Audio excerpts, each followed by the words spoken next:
Yo, what up, family? Welcome to Flesh of the God Cast. I am the God Shango, back again with another exclusive one for you and the family. I'm just setting up some things behind the scene, getting some things structured. They ain't started yet. We got some paperwork open though, you know what I'm saying? So we could get into that if they ain't ready. But first, let's run this song while I get some things set up. Appreciate y'all being here, family. Shout out to Tack Clouds. Shout out to Cha Diggy. I see y'all. Appreciate you, family. Let's get into it. Welcome to Flesh of the Gods.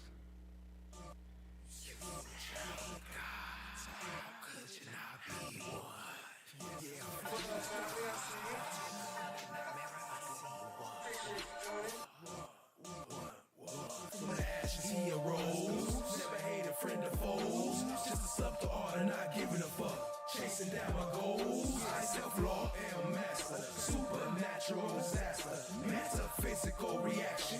I am the flesh, I am the God. No one got the lab on lockdown, talking hot winters and cold summers. Black Force ones when we slide in the streets, we all stay home at a club jumping. What up, cousin? I see you, fam. Throwing slime coins when I watch the trial. LEOs be capping, chatting action. Come and tap in the most interactive. I am the flesh. I am the God. They, a jury determined.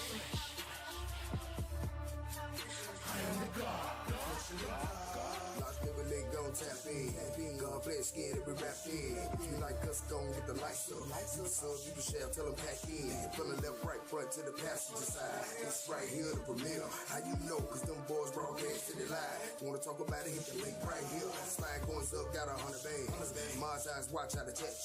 And the band made love to Obama head. Two bands do a dance like check. I'ma keep going till a motherfucking tie. You what? I'm motherfucking tired. Slide brother side, could we rain down game? Like, what you mean? Just watch the rise. Watch the rise. Watch the rise. I am the flesh. I am the God. I am the flesh. I am the God. Flesh of the God.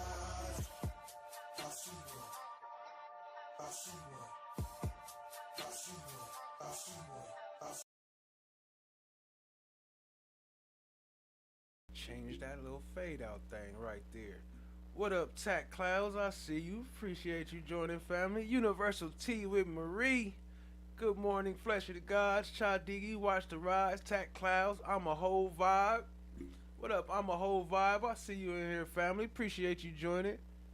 Tack Clouds up in here. I see y'all. Watch the rise in the building. What up, though, family? We just waiting for them to get that going. And while they doing that, we got a little bit of Eppinger we can show while we waiting for them to come out to the courtroom. Let me see where we at. Right here. Full screen. Boom. Main video. Boom.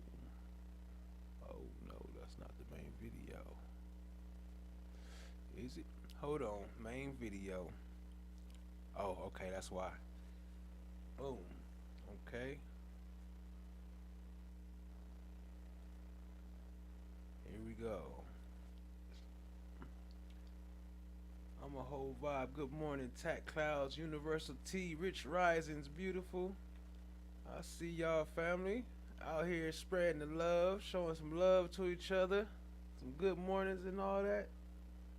Dang, ain't this the right button? Oh, here we go. Open that up, blow it up a little bit so y'all can see it. And there we go. Universal T with Marie dropping hearts up in the building. What up, though? Alright, here we go. Do you have an attorney? No. Would you like the court to go ahead and appoint you an attorney for this case? Yes, sir. All right. I'm going to have Mr. Siminoff, who's with the Public Defender's Office, talk with you in just a minute and qualify you to see if you can qualify for the services of the Public Defender or Conflict Defender, and we'll go ahead we'll go ahead and let him do that this morning.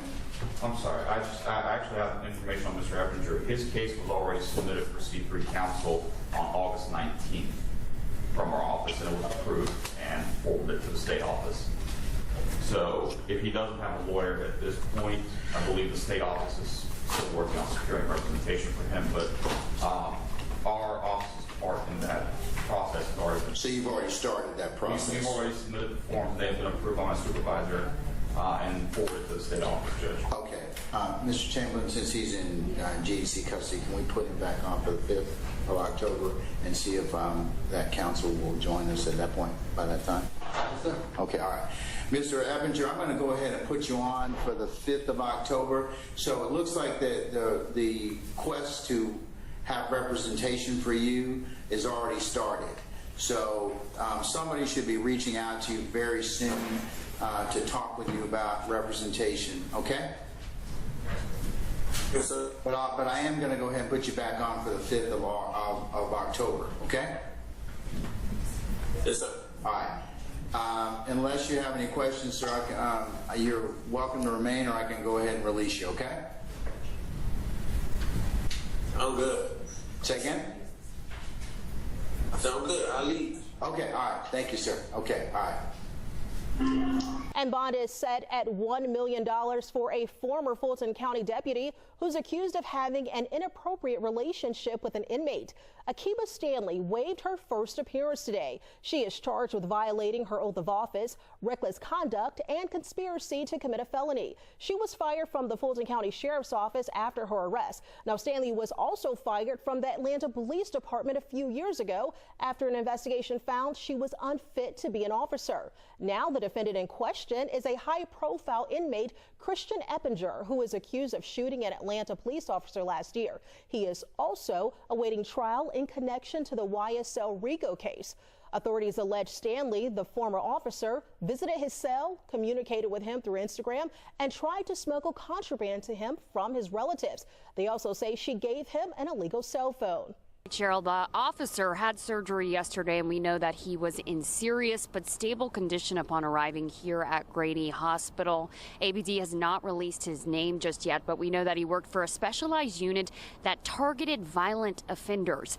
As for the suspect, 22-year-old Christian Eppinger is behind bars and is expected to go before a judge this morning. Police calling him a known gang member who was wanted for charges of aggravated robbery and assault.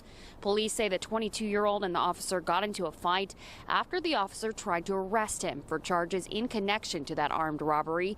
This happened around 2 p.m. yesterday on Old Hapeville Road. The suspect pulled out a gun and shot the officer multiple times. We're told he then took off to a nearby apartment complex. The suspect running through the apartments, and 2 police was running through the apartments after him. Today only reinforces why we took the oath and why we're here. So every gang member should know that if you're committing crimes in this city, we're going to come and we're going to arrest you. And the suspect was arrested a short time later. He is facing felony charges. The 22-year-old is expected to make his first court appearance at 11 today. Police say they believe it started with an argument at a pool party at a nearby apartment complex on Piedmont Road. Police later said that one of the victims was a customer. A woman took an Uber to the hospital. On to a robbery-related motive. No other. All right. That's enough of that. We still waiting for them. I got it loaded up at the back, so as soon as they start, let me turn the volume on. Cut this down. So as soon as they start in the back, we will hear them start or see them start. But let's go ahead and tap into this Odyssey real quick. Let me see. I'd rather pull it over here so I can see what y'all can see. Let me see it from y'all view. What up, family? Cha Diggy in the motherfucking building. What's good, family? I see you. Appreciate you.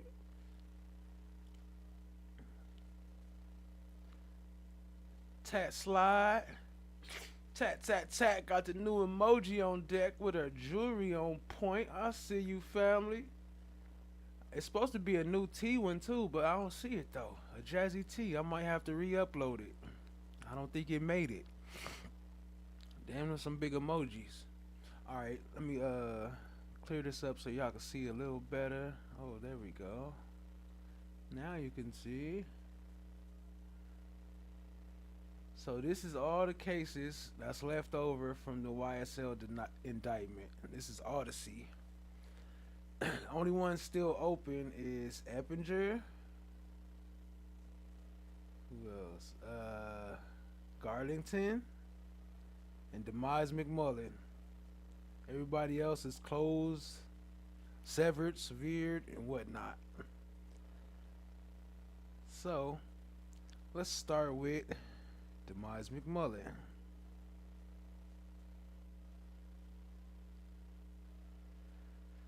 Demise McMullin has charges. Let's see, case number 23, multiple murder. You know what's crazy though? Hold on, before I even dig into that. Oh shit.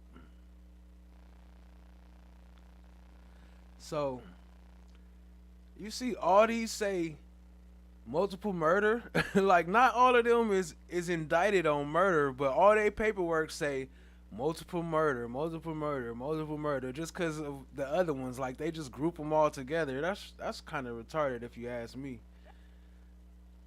That's not a good look. Trying to make it look like all of them just committing murders and stuff like that. But anyway, all right, let me see. Back to where we was. Who was we on? Demise McMullin. All right, Demise McMullin, aka Nard. Where you at? Oh, right here too. Okay. Oh, that's Garlington. Okay, here's McMullin. Demise McMullin. So, as you can see, multiple murder for the 2322 SC case. That's the Jeffrey Williams RICO indictment. Lots of paperwork here. Events and hearings. Let's see. Re-indictment, motion, order, motion to discuss disclosure of witness location. Hold on, let me see if that show up.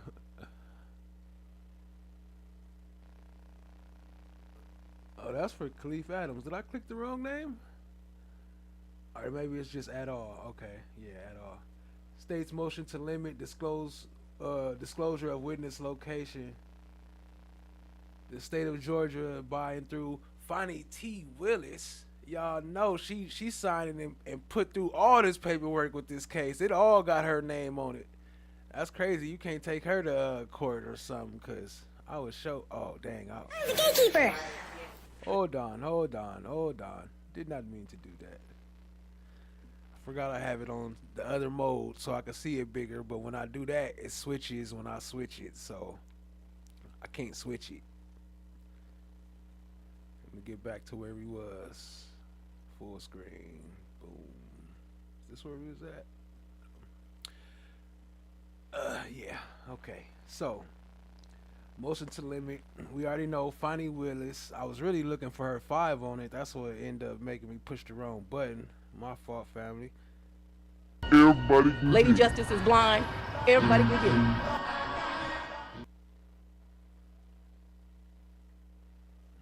Now I could blow it back up so I can see it.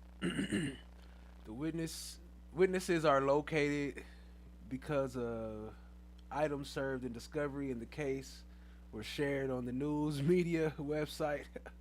I think this was about, okay, I think that was about Woody. That was when that Woody thing leaked. So that one is old. Let's go up to the newer stuff. Let's start from the back, because I think we've seen all of that stuff.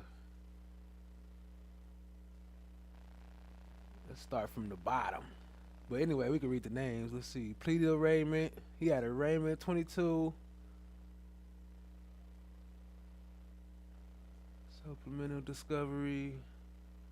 I'm the gatekeeper. Okay.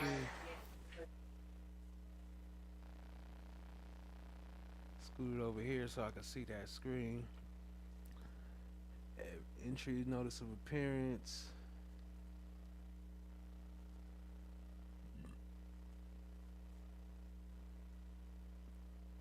It's a lot of charges here, boy. All of them got a lot of charges, though. Well, most of them. Them things ain't been playing.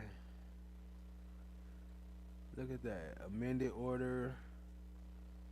Administrative order. State's motion to prevent video recordings. What's that?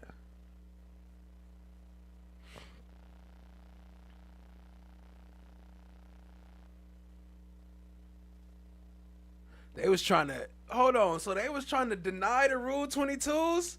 They was trying to block the video recordings? Oh, we lucky, we glad they didn't get away with that shit. To prevent video recording of the proceedings. With all that bull stuff they was doing, now you know why they was trying to block it. I didn't know she was trying to block, look at the bottom. Fonnie T. Willis hereby moves the court to prevent video recordings of the proceedings of this case. Heck no. Get up out of here. Could you imagine though? They probably would have got away with it if they would have aired it. What up, the world's end? I see you, family. Appreciate you joining. Let me see. Let me open this chat so I can see y'all on the side, because I can't even see it while I'm reading. I could put it on the side so I could glance at it over there. Alright, let's see what else they got up in here. She straight said, motion to deny recordings. Heck nah. She know she was about to be on some bullshit way back in 2022. She knew she was about to be pulling some bullshit. Alright, that's 22. Damn, all this is 2022. 15, Glanville. Attorney. All right, let's get down some. Damn. All right, 23. We're getting closer. Sheesh.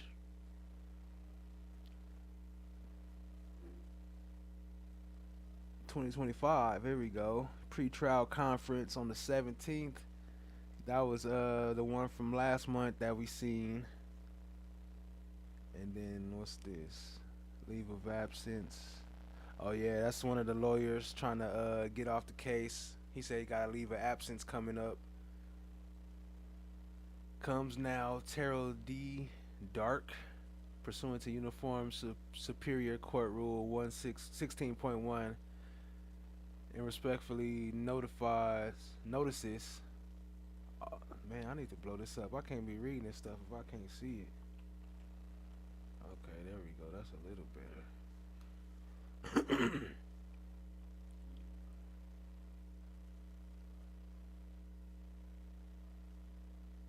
December. Oh, that's the leave of absence days. Okay. 113.25. Notice of conflict. Oh, can't get that one unless I pay for it.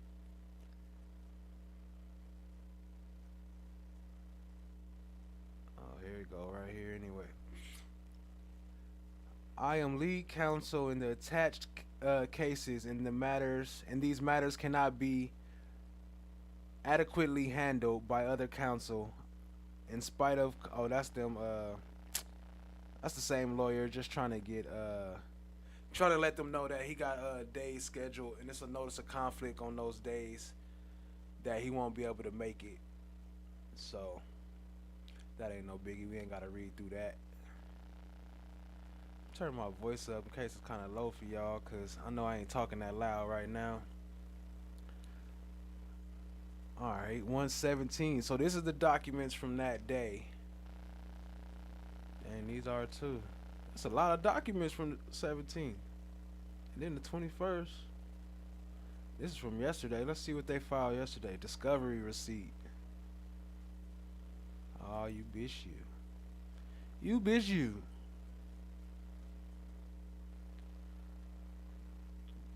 General Rule 22. Of course, that's granted. We don't even need to see that. That's probably one of the courts trying to get that Rule 22 of hearsay.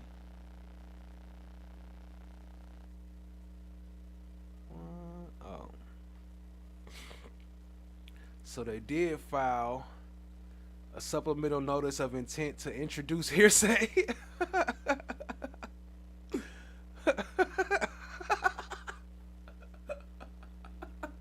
She said, look, I know we're going to be presenting hearsay, but just let me file this notice so I can put you on notice that we're going to be using hearsay. Comes now, State of Georgia, by and through Fonnie T. Willis, District Attorney for the Atlanta Judicial Court Circuit, and the undersigned, and provides notice of the intention to offer hearsay evidence at the above listed defendant's trial. The state will offer this evidence pursuant to hearsay rule exception when the availability of the declarant is immaterial under the certified business records exception under OCGA, blah, blah, blah, blah, blah, blah, blah. So, what is wrong with this lady, yo? Certified business records, hearsay rule exceptions. The following shall not be excluded by the hearsay rule, even though, oh wait, they're getting started. Okay, let me shut up. Here we go, we got action. Heck no, she crazy for that way, yo. What the heck? Oh, my bad, I switched the player. Okay, here we go. They ain't got no sound on yet. Oh, that's me. Nope, that's them.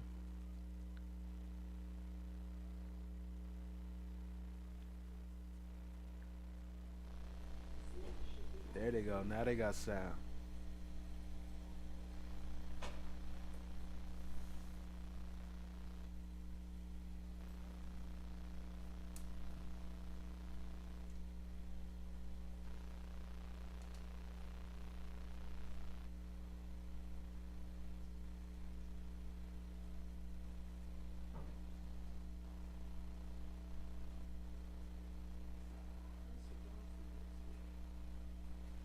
Volume up. It's all the way up. Let me cut this one up.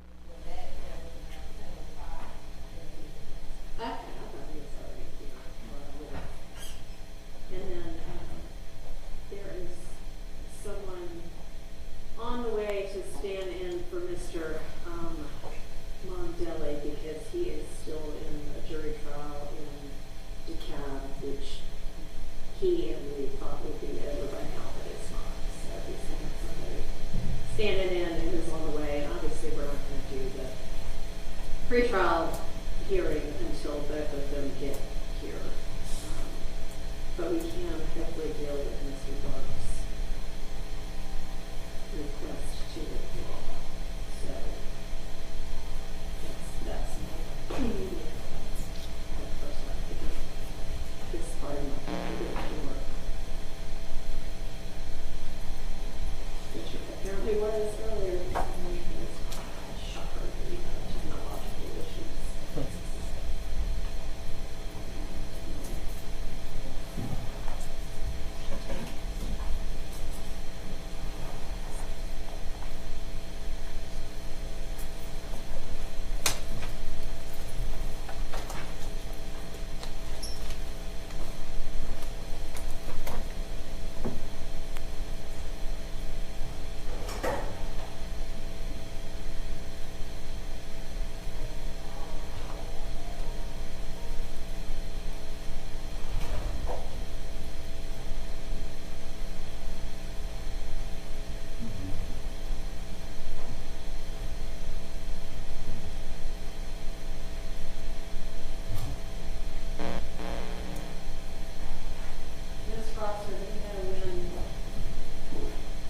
GPDC is going to be able to join.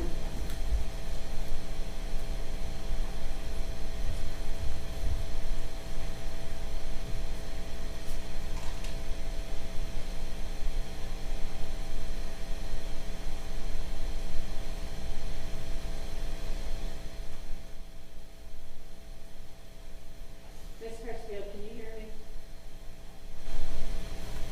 I can. Okay, thanks. Daniel. Yeah. Hey, I'm still trying to reach him to tell him to sign on. I sent him the emails, but you know.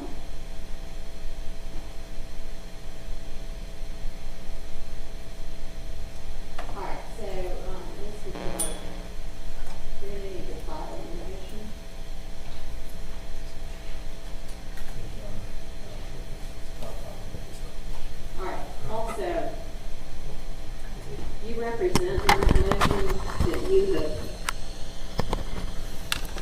made best efforts to alert the court of this condition that you set forth and the circumstances, but the court takes issue with that representation. The only thing you told me at the bench the last time we were in court that you had a court date in April that you needed to be at. And you told me the reason why, and I said that we would not have court those days, that I would excuse you to be to that court appearance. And that is all that you said to me.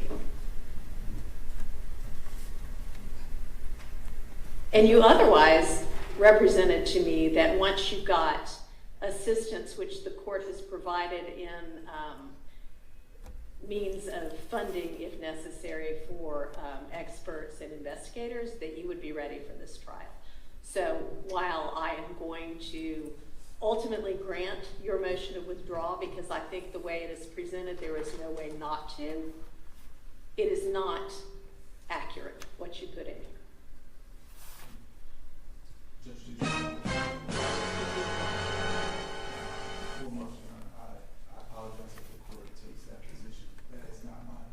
Intention.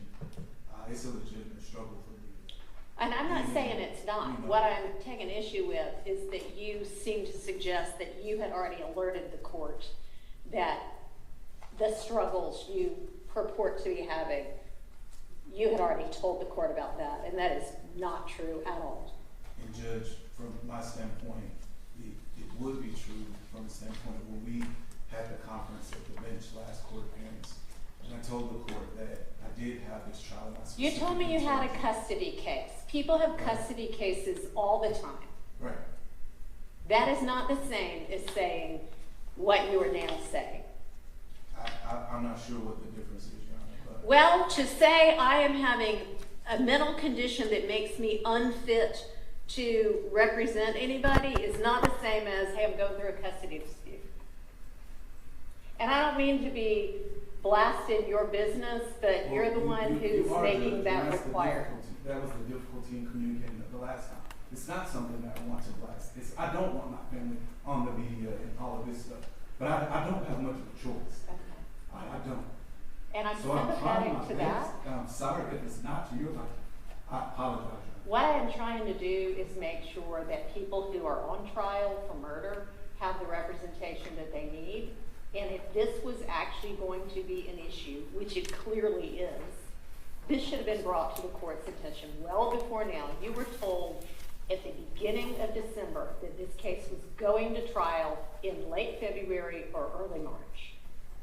So this morning, at what is supposed to be the second pretrial conference, should not be the first time that you say to the court, you know what, I'm not in a state to be able to do this. Okay? So I'm going to grant your motion to withdraw. And with regard to what that means for the state, I think it's going to have to mean that Mr. McMullin's case is severed from this, because I'm not going to wait on the other two. We didn't be quite frank to the court. This will be, so we're going to have 3 trials. I mean, I think it would be more beneficial and in the interest of justice and judicial economy to push the trial up another month or 2. Well, let me find out from GPDC what they can do in terms of representation, because Mr. McMullin, this is going to be his 5th set of attorneys, which nobody should have to deal with. That's not his fault. If they can get somebody in there quickly and we can get them up to speed, that's one thing. But I mean, he sat unrepresented for over a year. He went through 3 different sets of attorneys in rapid succession because of, I think, issues with GPDC. He's had this attorney since July, but this attorney is not able to continue. So I don't know. I'm going to have to hear from them. And then I don't want to make light of Mr. McMullin's situation as it relates to his legal counsel, but I think it'd be relevant for the court to be made aware or be reminded that Mr. McMullin is serving a number of years in the Department of Corrections still. So his waiting for his counsel, which I can promise you, all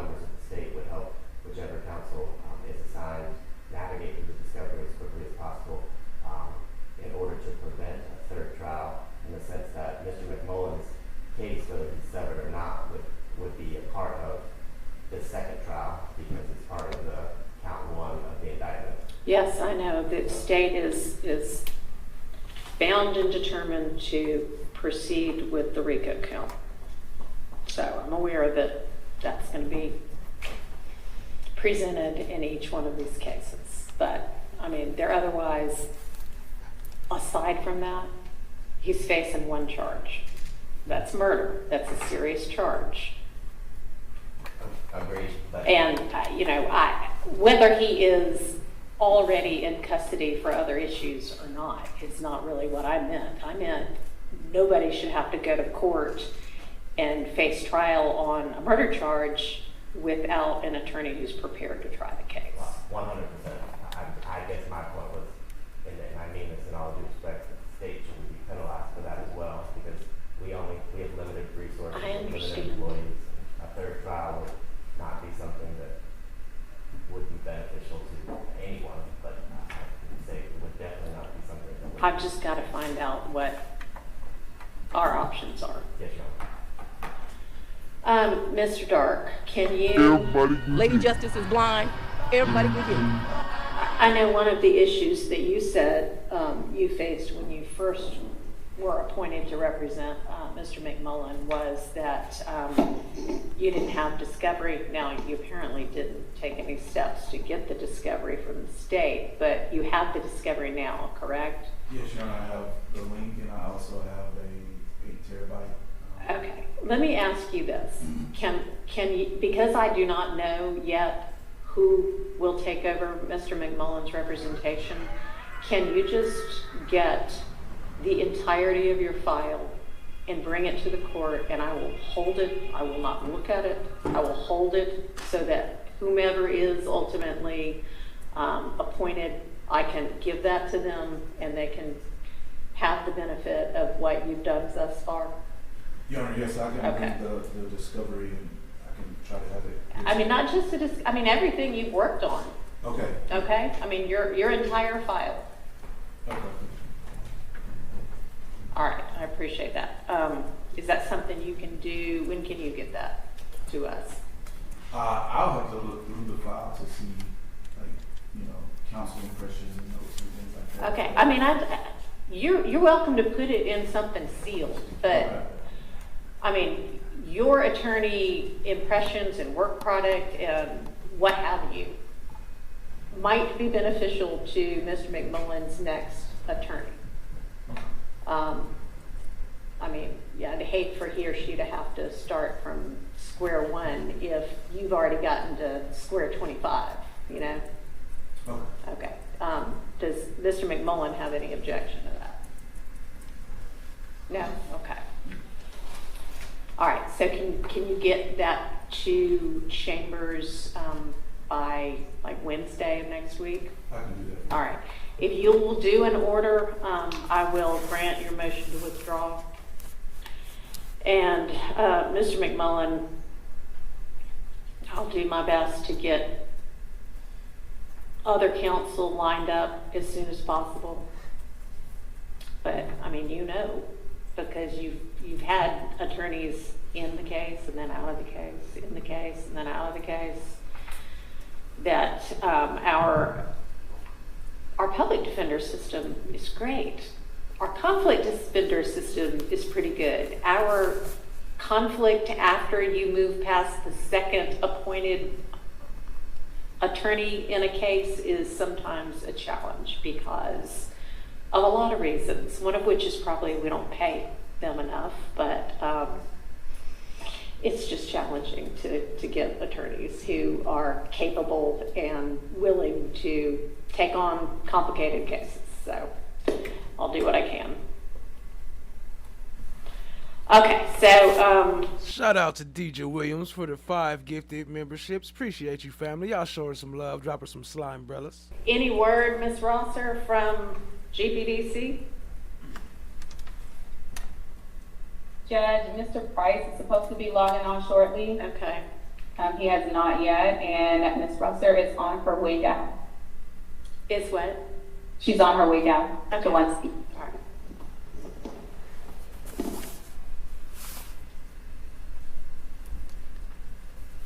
As That's crazy. She was like, no, that's not what you said. Well, I said I was having some family issues, and now them family issues is causing mental problems, so I need to get up off this case. I can't be focusing on all this stuff.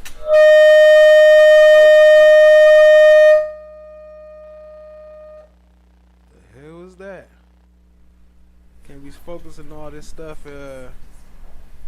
all these games y'all playing right now. What you get mad at me for?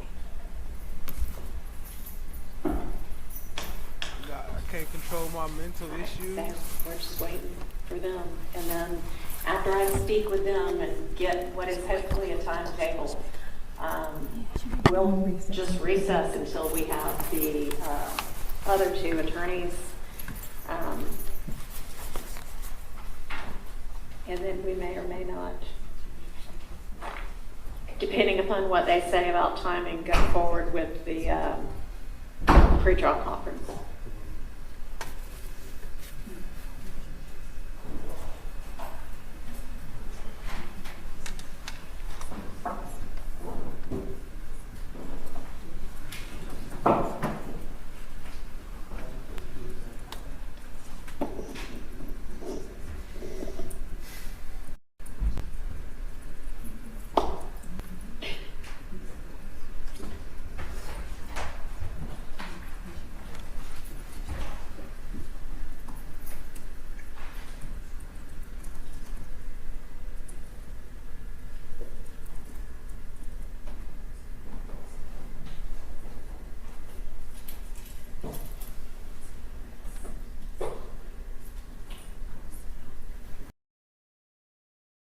There go your boy Eppinger. Yeah, it is like King Cooper.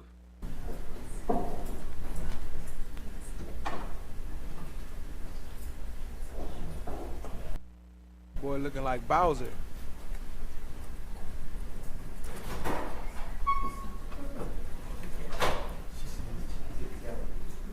That's the final boss in Mario. Oh, there go that boy Nard. I didn't see him over there. There go Nard, Demise McMullin.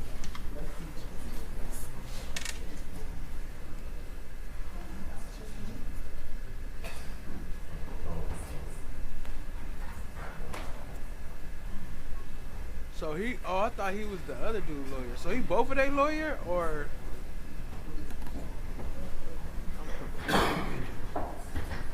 So he must have been the one that was filing all them notice of conflicts we was just seeing, trying to get off the case. He been trying to get off this dang case. He did not want to mess around with the mess around. We're in recess. Stay in recess. Shout out to Deidre. Appreciate you, family. Do you like fish real quick? Oh, I got a shot.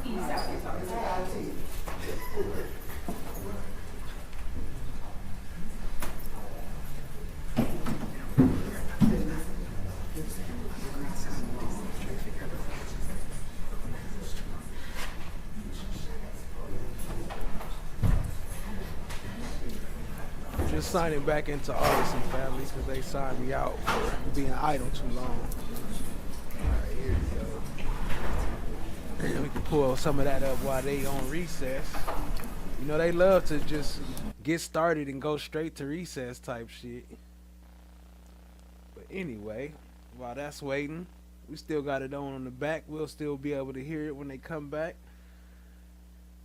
So that's who we was just reading, lawyer. So that's a coincidence, I suppose. Let me see. Number 3. Oh, number 2. McMullin. That's who paperwork we was just going through. Let me see. Dang, it's too much stuff. You gotta scroll to the bottom and start from the bottom up. There's way too much stuff. Alright, let me see. Notice of prosecution's intent, Rule 22, order sealing. So this the only new one. Everything else is old. Leave of absence. That's the lawyer, all them leave of absences and all that. He been trying to get out. But let's see. Notice of prosecution. Let's see what we have here. Oh, we already read that one. That's Fani trying to get her notice up to introduce hearsay. That's where we left off, matter of fact. Heck no. Records of regularly conducted activity unless the source information or the method or circumstances, blah, blah, blah, blah, blah. Okay, she just reciting a rule that she found. Dirty ass Funny. Oh, hold on. They might be. Let me see. Is this a movement? Oh, no. It's just the camera shaking. The sound is still on, so we'll hear it if it cut on. I didn't cut it down. All right. Let's see what else we got, though. So, yeah, that was it for him. Then next up would probably be Garlington. Let me see. Go way to the top of all this. It's a lot of motions, family. All right, let's skip up to the top. Mic check, mic check. Nah, that's them, not me. All right, search results. Okay. The next one, who we say? Garlington, huh? Oh yeah, and somebody asked earlier. I believe that was Universal T. Yeah, there's only 3 more cases that's still right here where it say open. There's only 3 more that's still open as far as this case, number 22SC 183572. All right, so yeah, it's only 3 more out of the 28, I guess. Yeah. All right. Garlington. This is Demikian Garlington. This is the one that was sitting next to the lawyer on the other side. Scarface. I think that's his name. Conspiracy, attempted murder, participation in criminal street gang, participation, murder, dang, murder and street gang activity, re-indictment. Not the indictment, but the re-indictment. We re-indicted all these people because they already did all their time, but we brought them together and was like, you know what? We just noticed all y'all did crimes, so now we're going to combine y'all all into one RICO, and then we're going to lock y'all back up for y'all past crimes that y'all did years ago. Crazy, crazy, crazy.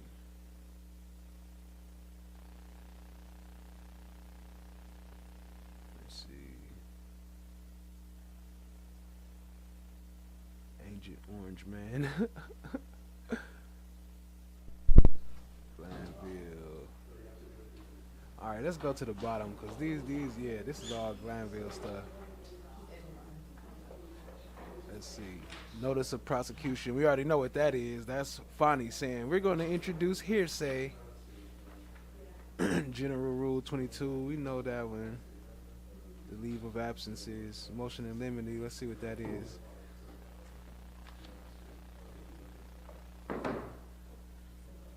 Motion in limine to exclude the introduction of rap videos and rap lyrics from this trial. So they do not want them to be able to use rap lyrics and videos.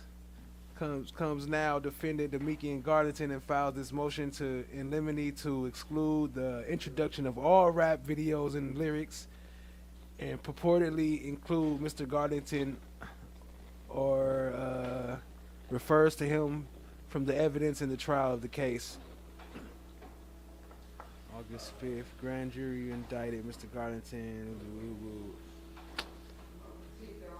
Mr. Garlington performing in the rap videos, otherwise singing rap lyrics. Testing 1, 2. Testing 1, 2. Test. The mic is working, people.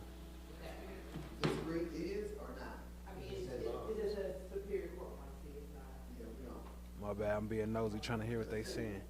But yeah, so that's a motion in limine to limit, basically to cut off so they can't bring the rap lyrics into court. Motion in limine to exclude.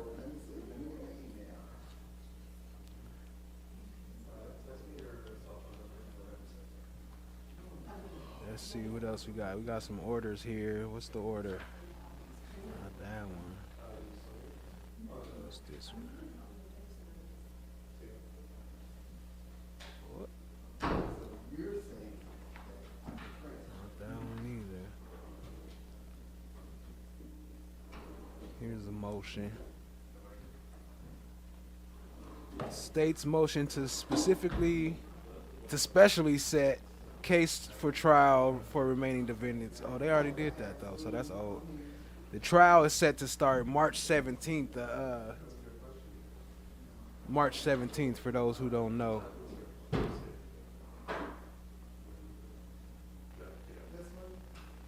I was gonna break out some of this earlier, but I know everybody was gonna come and snatch everything up, and most of the people gonna go watch it on the channels of the people that snatch it from me.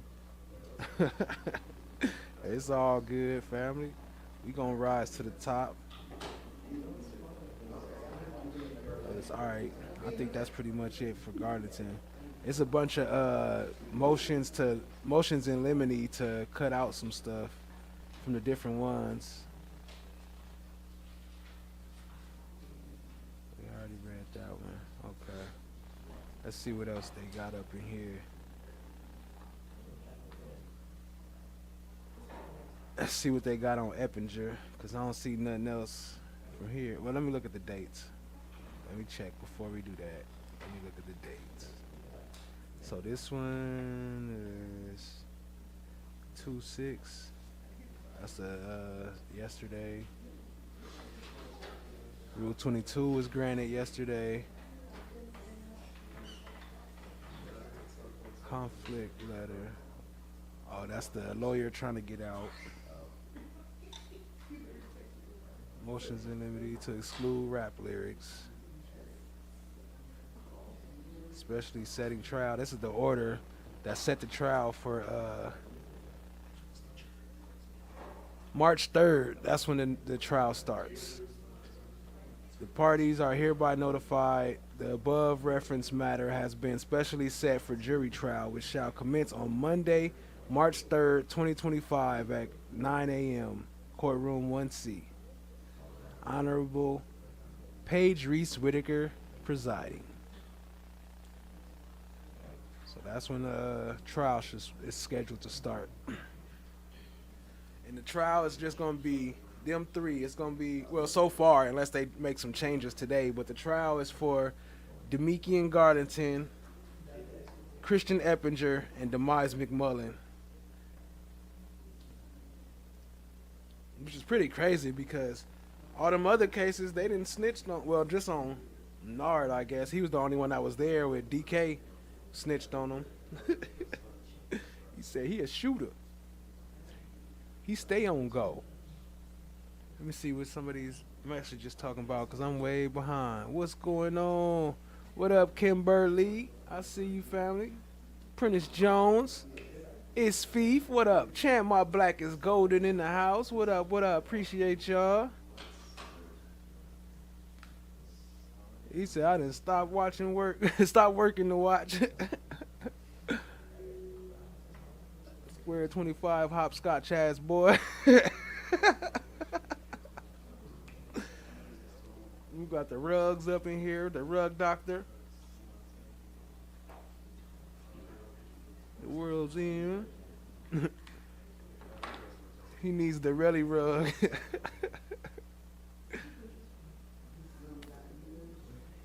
He needs a RX roll of jelly. A RX of relly jelly. A refill? I think RX is refill, right? She talking that nurse talk. I think that mean refill of relly jelly. The hackers are back. Yep, there go Garlington.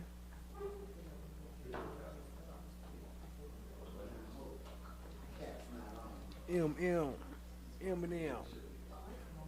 Work hard and don't fuck around. Thank you for the gifted membership. I appreciate it. Listening while cleaning, kind folks. Thank you for tapping in. Universal Tea with Marie. We appreciate you, family. Garlington. Yeah, we got the Garlington emoji on deck for today. Let me see. Let me blow that up. There, right there. We got the Eppinger on deck, you know what I'm saying? So y'all take advantage of those temporary emojis. They just here for while we streaming this.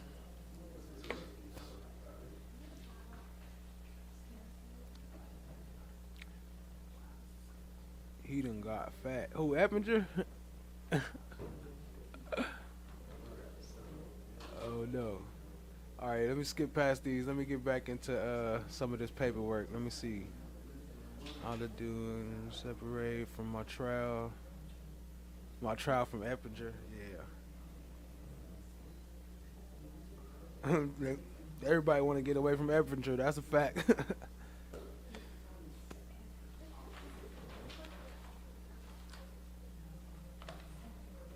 He done put a peach turtleneck tank top on. Hell no.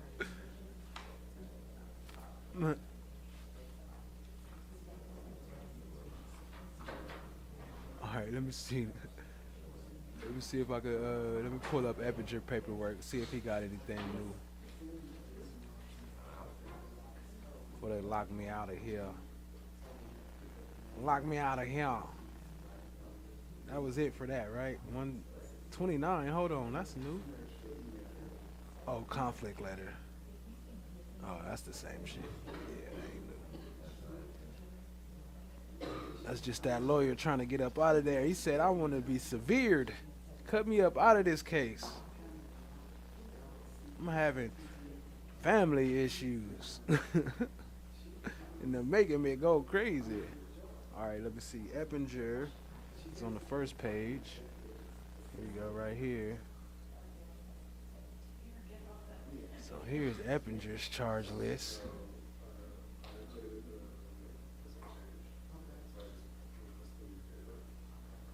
Conspiracy to violate. Let me see. Can I? Nope. Can't open that up. Armed robbery. Hijacking of a motor vehicle. Possession of a firearm. Theft by taking. Attempted murder.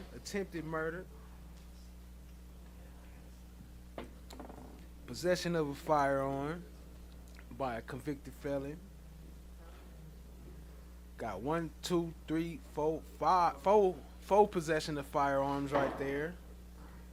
Participation in criminal street gang activity, conspiracy to commit a crime, and participation in criminal street gang activity. This is from 2013, 21, 22. Yeah, but the first one is 2013. For this first one right here, they got him with conspiracy to violate the, but you can't see what it is. Let me see if it'll open up. Oh damn, that was on the first page. Then he got armed robbery, not guilty plea, not guilty plea, not guilty, not guilty. Attempt murder. I know we had the issue with possibly settling the case earlier. I think that might be a potential solution if that could happen, and then we could have this motion waived. Attempt murder, participation in criminal street gang, theft by taking, hijacking. And this boy be outside. And this the one out of all the shit. They gave him a plea. I mean, hold on. I'm coughing. Hold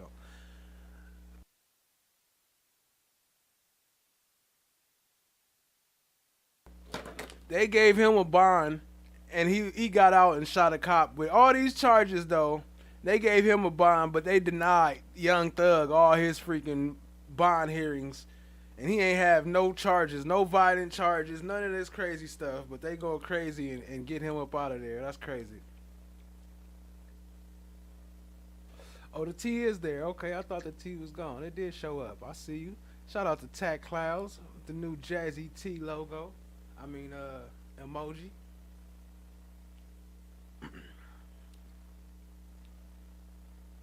All right, let's see. 22, restrict jury. Identity. What?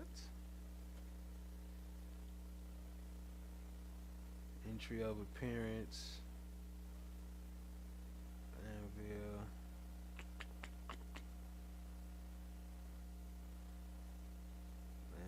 All right, let's start from the bottom again, because he gonna have a million freaking charges just within that 1 year. Our motions and stuff too. They're not all charges right here. This is also motions and orders and all type of stuff. That's from 23. Let's go down to this year. Mr. Dark and Mr. McMullin have had some time to speak privately, and Mr. Dark, you had a potential proposal that might be a solution to our matter. Yes, Your Honor. Our request would be that we sever Mr. McMullin from the main trial schedule and set his trial to begin for a time, June or after of this year. That would allow me the opportunity to be fully present and participate in the proceedings. I don't think it would disadvantage Mr. McMullin or even the state. When I've reviewed the evidence that I've seen thus far, Your Honor, his connection is very tenuous. He is charged with the RICO count. A lot of those things largely don't relate to Mr. McMullin at all. I think his connection stems from one main witness, and that witness would still be available. So I don't see the prejudice to the state, and also I see significant prejudice to the defendant by either requiring me to remain or even trying to line up someone new with a short amount of time. I think a trial would still probably be starting around that same time, but I think this would allow the court to proceed with the other two defendants.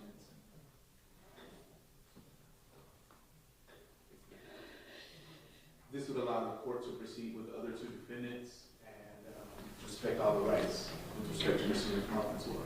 Okay, well, I do think it would be a better idea if you feel like you'll be up to it once you get past your personal matter, your custody matter, in April, to allow Mr. McMullin some continuity of counsel.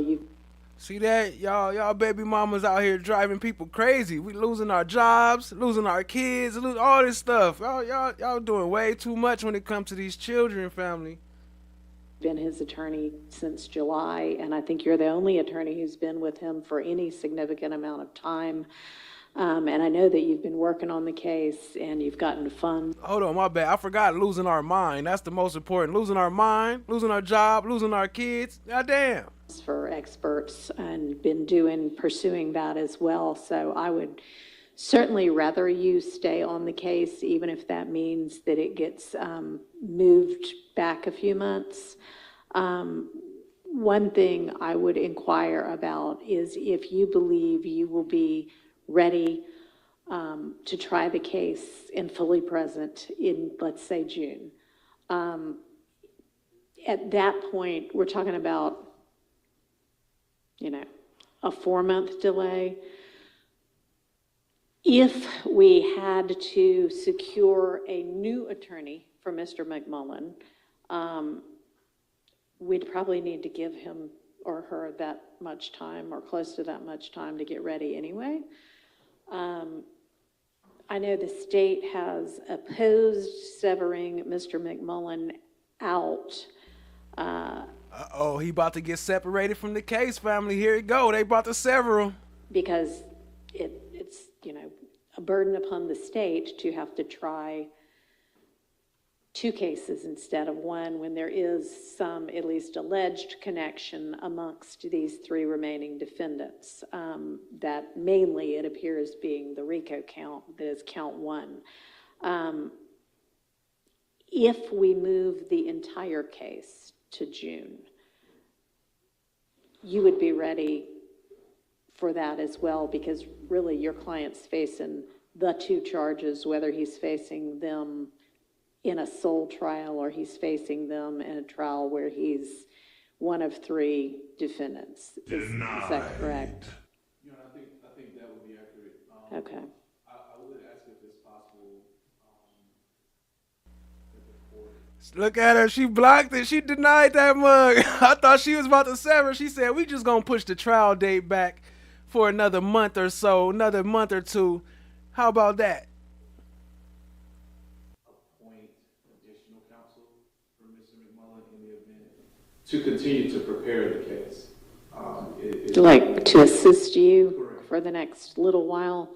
All right. Mr. Lawimba has graciously joined us, I assume, as a representative of GPDC. I had reached out because Mr. Dark is an appointed C3 attorney. Mr. Lawimba, I know you are just kind of parachuting into this matter. So Judge, Mr. Dark, we already spoke. He's gonna, if the court is so inclined to move the case back to June, Mr. Dark is gonna rescind his withdrawal, and he's gonna represent Mr. McMullin. Where the hell did Morpheus come from? Did he just pop up out the Matrix? In June. Okay. If Mr. Dark is asking for an assistant to help him prepare for the case, that's something I can look into. Okay. To make sure that he does have an assistant, but he's still lead counsel. Okay. He's still going to be ready in June if this court is so inclined to move forward to grant his, because I know he has some issues, some personal things going on, to grant the continuance until June. So he will be there to represent him. And in between that time, Judge, within the next week or 10 days, I'll be in contact with you and Miss Rosser with that name, if anyone that we can get appointed to help assist him. Now, in all candor, that person that we get to assist him may be a paralegal. It may be somebody just to help do research or something. It may not be an attorney that files into the case. Okay. So that's also going to depend on, but I know he may need assistance with research, with kind of deciphering through the voluminous discovery. So I will try to get him those additional resources. So I don't want the court to look for another name to file into the case. Sure. That additional person may just be a really good paralegal that we can find and we can pay to help Mr. Dark throughout the process until June. All right, I'm sure he'd be appreciative of whatever assistance you all are able to come up with. He's nodding in a sense, so that sounds good. If it is an attorney, great. If it's a really great paralegal, also great. So I appreciate you making sure that gets done. Yes, Judge. All right, so that'll be the plan. I know it's not ideal, but circumstances are sometimes beyond our control. So Mr. Lawimba, we'll wait to hear from you as to who that's going to be, and please let everybody know we appreciate the quick response. Well, he said a week to 10 days. So, all right. So thank you. So I'll excuse you, and we'll just wait to hear from you in a week to 10 days on who that's going to be. Thank you. Great. Thank you, Judge. All right. Let him know. So, let him know, Child Diggy. He got gifted a membership. He's always welcome to join. Come on through, Garlington. State, that means we can, we'll wait until everybody gets here to figure out what the new date's going to be. Oh, we've got somebody here now. Okay. Okay. Do you know, and I know that, apparently some things happened at the DeKalb courthouse yesterday. Hold on, it's been so long since I heard her laugh. I love her raspy laugh. I gotta double that one back. What up, Prentice? I see you, family. Appreciate you joining. They got delayed. Do you know, and I know that, apparently some things happened at the DeKalb courthouse yesterday and they got delayed, so they're doing closings this morning. Is that right?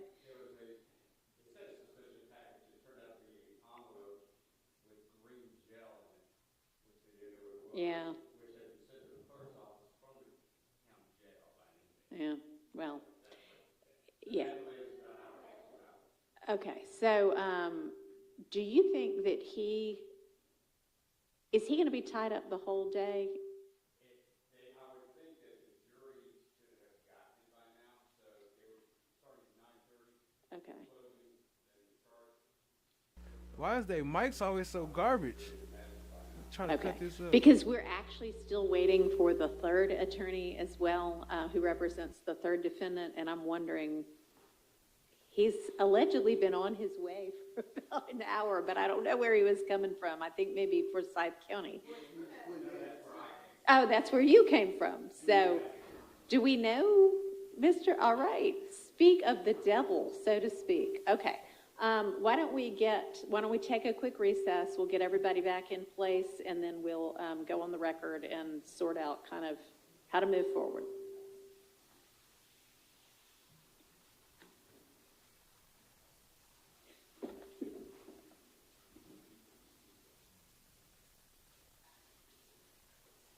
We'll take about 15 minutes.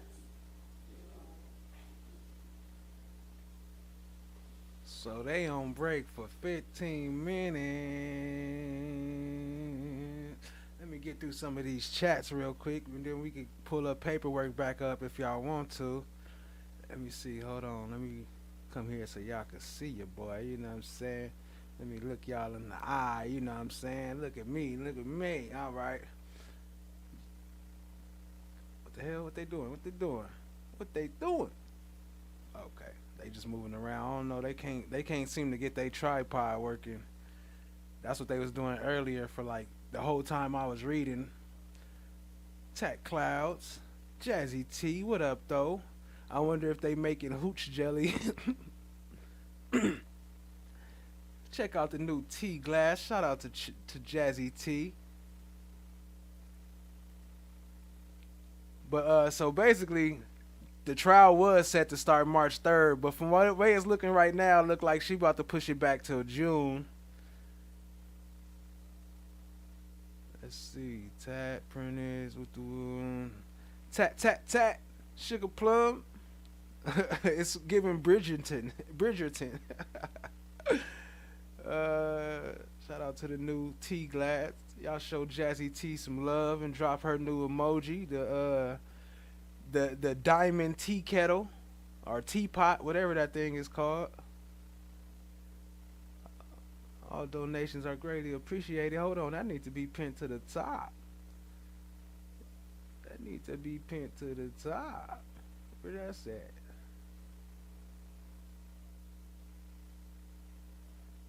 Dang, I was this far back on chats.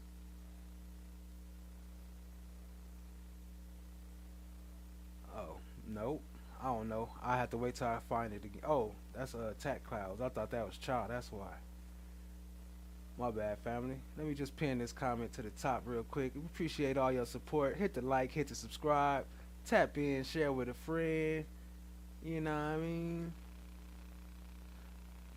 Okay, so did it work? I don't know.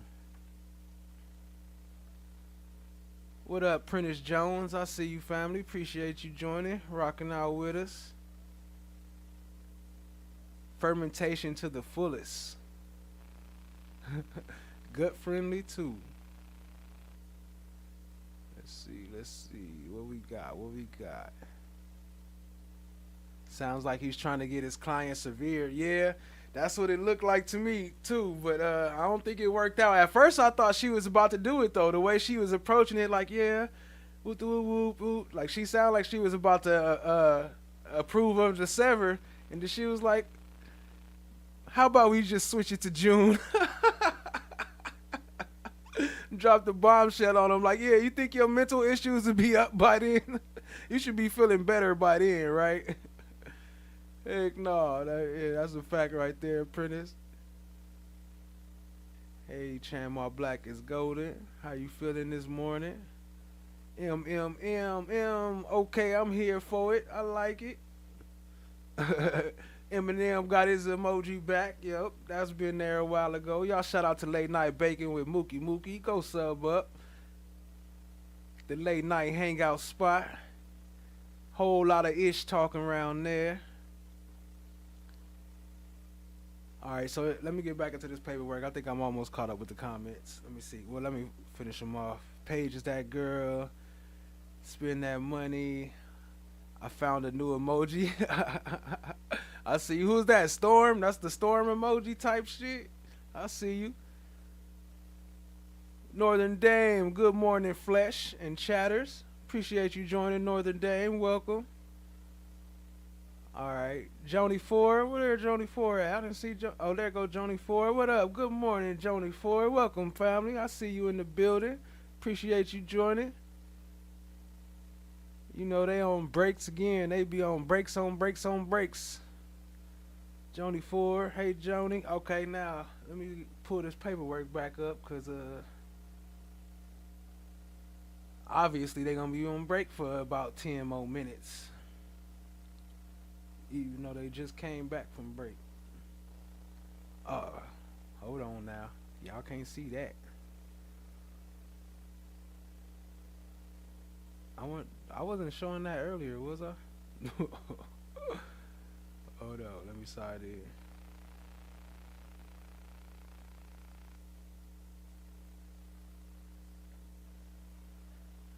Did I show me signing? I might have to click that out. Oh well, not necessarily, but what the hell?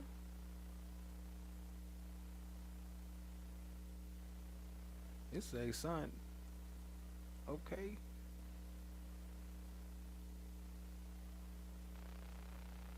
What the hell, Bobby? You won't let me sign back in?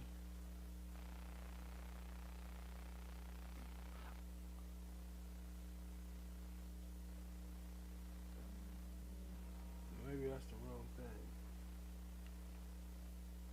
Oh.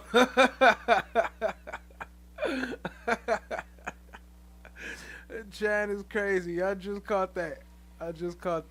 What up, no one in the building? What's good, family? I see you. Appreciate you joining. Let me see something. Over here hating. Or maybe I copied the wrong thing. Let me re-grab this password real quick. No one in the building. Fire music on deck. Y'all go sub up to no one. Show them some love. Stay with the heat in the kitchen. Cooking. Alright, now let's try this one more again.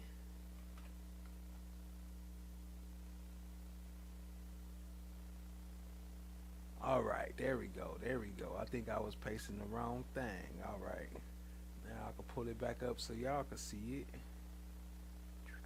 Boom. Actually, let's go to this one. Alright, this is Odyssey, family. For those who never been in Odyssey. Oh, you can't see it. Oh shit. Hold on, let me pull it up.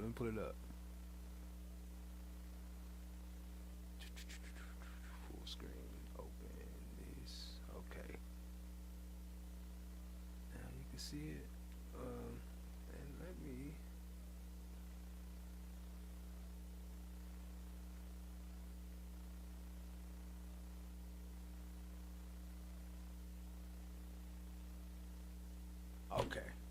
Okay, my bad. I'll have to make sure y'all wasn't able to see something.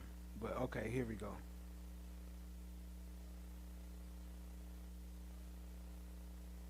Yep. There go the case. Submit.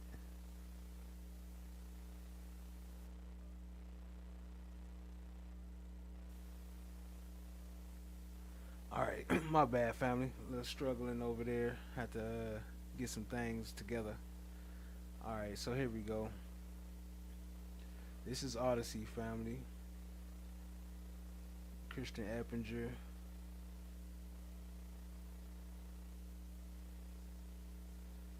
Multiple murder.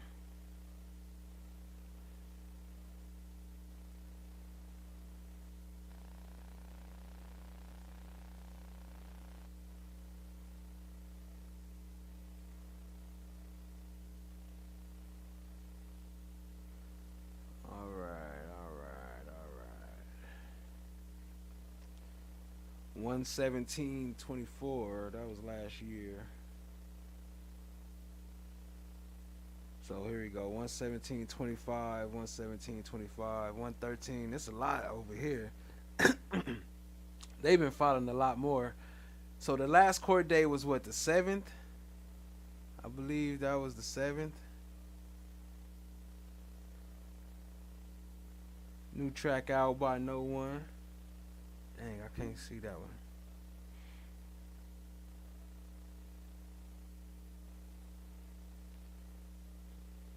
The 8th. That was a Rule 22. Okay.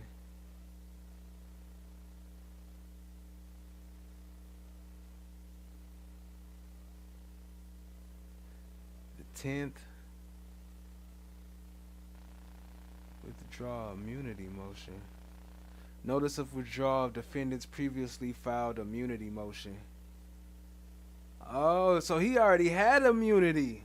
Hold on. He had immunity already. Notice of withdrawal of defendant's previously filed immunity motion comes now to defendant through undersigned counsel and hereby gives notice to the court in the office of Fulton County District Attorney of the withdrawal of previously filed motion for immunity from oh no, it was a motion. He didn't have immunity. He filed a motion for it, and he withdrew the motion. So he was trying to get immunity, but I guess maybe he didn't get it, or for some reason he withdrew it.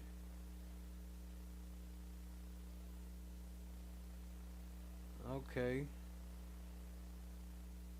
And then we got motion to withdraw. And then on the 13th, this is a bunch of, this is just calendar notices though. This don't look like motions. These are just calendar notices. Yeah, that's just letting them know that the court date was coming. January 3rd. Oh, yeah, okay. That was for scheduling a date. Check the last one. Nothing. Alright, so then on the 17th, these are calendar notices too. It look like.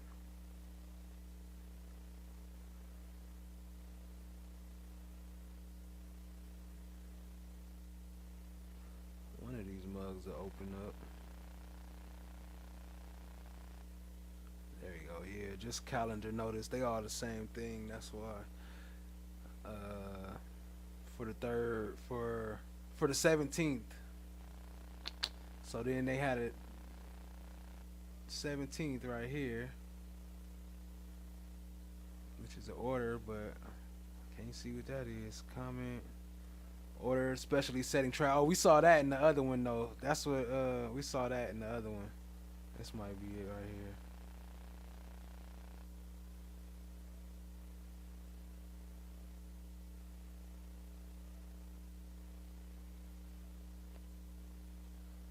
Order denying defendant's motion to suppress identification as untimely. Nah, I didn't read this one yet. I don't think. What day was this? The 17th. Defendant was indicted in the above style matter on August 5th, 2022. January 7th, 2025. Defendant filed his untimely motion to suppress identification evidence. Remember they would say he don't look, well, let me make sure. Seeking to suppress any evidence of pretrial identification of defendant and prohibit any in-court identification of defendant. So I guess that's to suppress whatever happened during the trial while Young Thug and them was there when he wasn't there.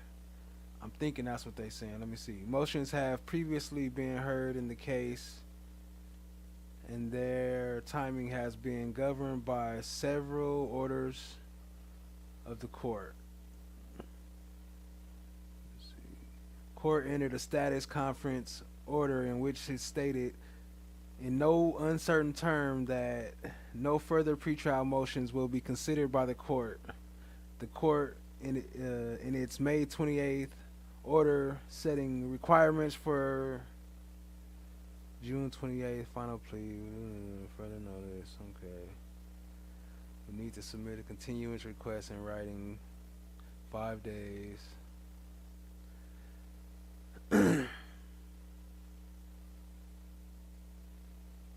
13th hearing the immunity motion that defendant raised the January 7th motion to suppress.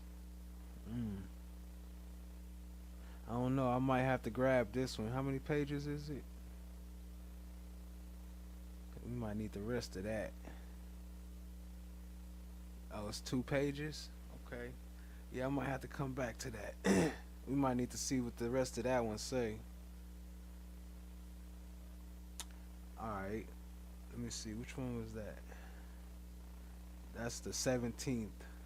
Alright. Order denying defendant. Oh, never mind. Shit, it was denied anyway. So now we know the result. Order denying defendant's motion to suppress.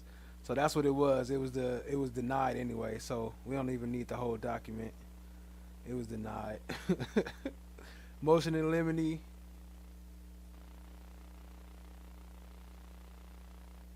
Motion in limine against the use of inflammatory and prejudicial language by the state.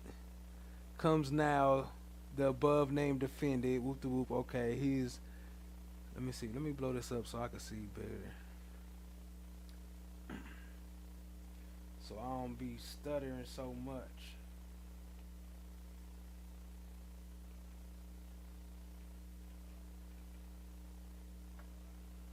Let's see, maybe like this.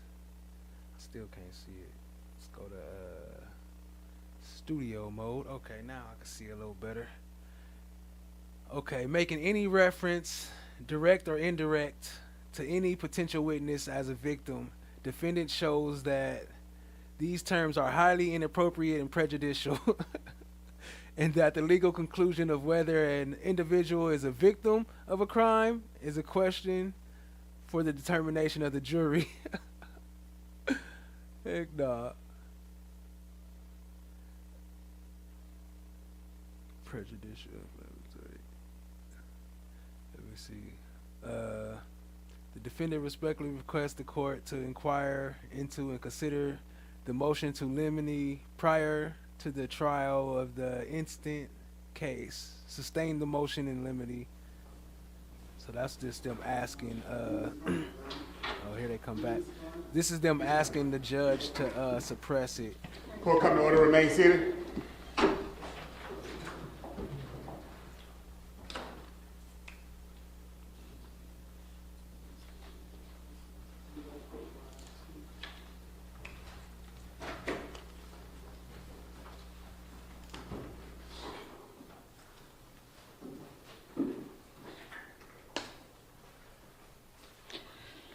All right, so we have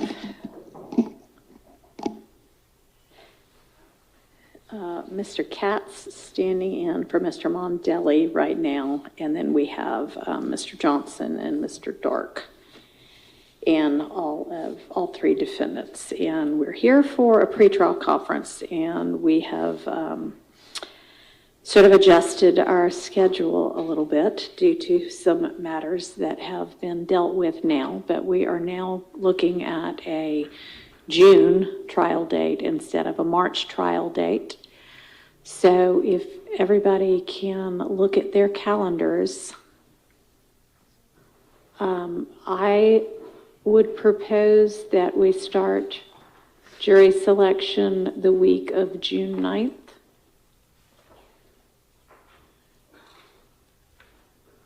And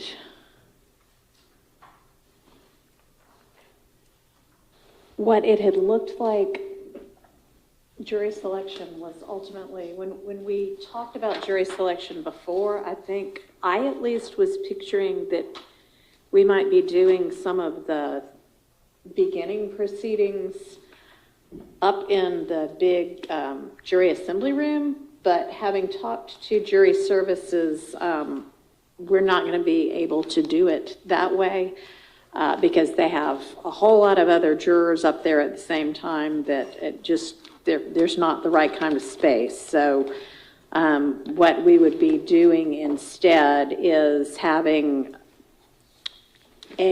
probably 55 people at a time down here in this courtroom. And if we're thinking, which the last time we talked, we were thinking 400 or so should get us enough to choose a jury from, then that's 2 weeks worth of that, I think. We can, Monday, Tuesday, Wednesday, and Thursday is when they have jurors available. And so we'd basically do, 55 Monday, 55 Tuesday, 55 Wednesday, 55 Thursday, and then we'd have to do a second week of that as well.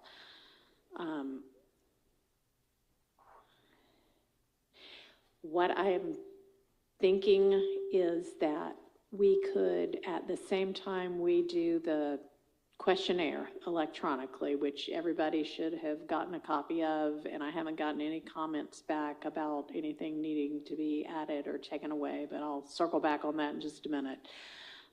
Whenever we do that questionnaire, we essentially would just sit in here while they fill out the questionnaire. They hit submit, and it goes immediately by email to each of the attorneys, so y'all can immediately see what the responses are. I am thinking that even though we're going to have them all back again to do the individual questioning, that we could at least hear from people that first day they're here on potential hardships, and then we don't have to make a decision right then, but we can do that then.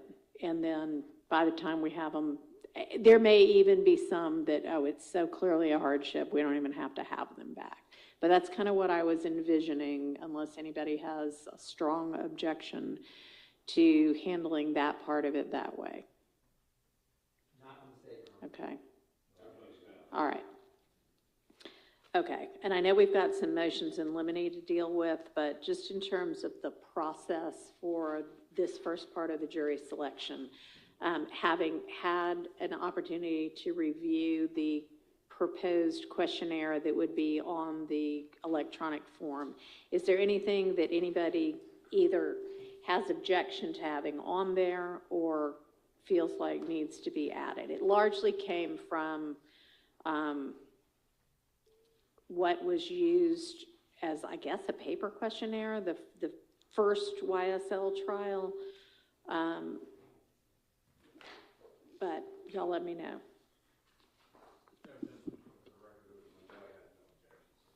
Okay, thank you. And good morning, Your Honor. Good morning. Opportunity to look at the highlights that the... Hold on, I know that voice. There goes Stacy Sibbett in the house. And speaking of Stacy Sibbett, quick shout out to Chloe Albert's Revenge for the $5.99, $4.99. I can't see it. It's one of them numbers. I appreciate you, family, for the donation. Y'all show some love to Chloe Albert's Revenge. Appreciate the donations. You said, I don't think you're ready for this jelly. I don't think you're ready for this jelly. Special edition, honey baked ham, relly jelly, just in time for Easter. $5.99, 30 million shipping and handling. Get yours before it's gone. 10% discount for non-residents of Fulton County. Oh, that's $9.99. Hold on, let me put some respect on that. I can see it on this side. I couldn't see it on the screen. That's $9.99, the 10 spot. Appreciate you, family. Y'all show some love. Chloe Albert's Revenge got the honey baked ham edition. We get new flavors every day. What y'all know about that? Show some love for Chloe.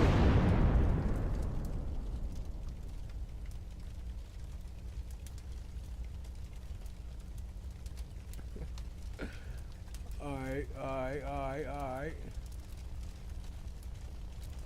Court had on the version that was emailed to us.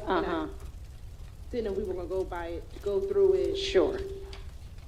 By the highlights, and we have this comment per highlight. Right. And of course, my copy is not in color, it's in black and white, so all of the highlights are gray. Because as you all know, I had some highlights that were for IT for purposes of putting the survey, uploading the survey, and then some highlights that were for us to discuss. So, oh, there we go. All right, so I think the first question was on page 7 of the survey about, would the question about, you know, have you served in a jury trial before? And then if yes, what type of case? Criminal, civil, court-martial? I don't know, or I don't remember, I don't recall. Peter Ortiz in the building. What up, family? Allie in the building. What up? What up? Excuse me, y'all. What up, Allie? I see you. Appreciate you joining. What up, Peter? Welcome. Is court-martial, is that going to cover enough for everybody of have they been involved in a military case? Yes, Your Honor. Your Honor, I would, or been subject to any form of discipline under UCMJ, because the military has judicial and non-judicial punishment. Okay, so this was, we can add that question if it's not in there, but this was like, have you served as a juror before? So I think there's, later on, we maybe get to, you know, had they served in the military at all. So let's go through it, and if we don't see that question, then let's circle back. And it's under what was the discipline under? The Uniform Code of Military Justice, UCMJ. Okay. We got Jack over here dancing for subs. Make sure y'all sub up. Don't have him up here dancing for nothing. We trying to hit 4K. Appreciate you, family. All right, so everybody fine with just, we ask, have you served in a court-martial? Yes, All right. The next question that I wanted us to discuss was on page 12. What's currently Q50? That was on the original survey that was used in the first trial, but it seems like sort of after this, we ask a lot of different detail about what kind of training, what kind of experience. So it seems like this may be covering the same thing and might be superfluous. Is that one that we could do away with? The state agrees we can do away with it. Okay. Any objection from the defense to doing away with that question since we ask it essentially in greater detail in further questions later? No objection. All right. I do believe that the substantive matter is covered in questions 51, 52, and 50. I do too. Is that all right with everybody? No objection. All right, so we'll strike that one. Bridgetta L, what up, family? Okay.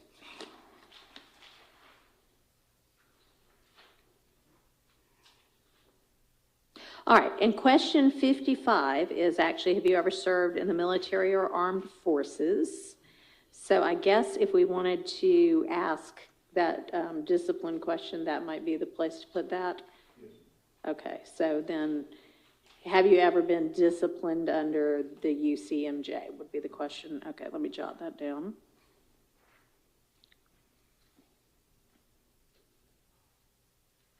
Shot nigga, you ain't figured it out yet? You need another hint?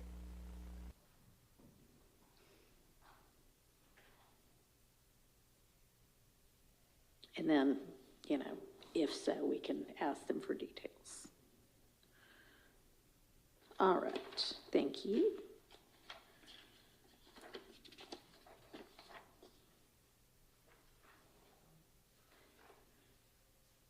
All right, I think next one is page 18. What's currently question 73.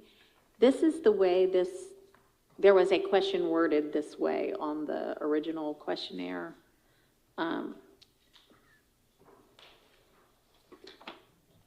Is this how you want it worded? Does anybody want to change that wording?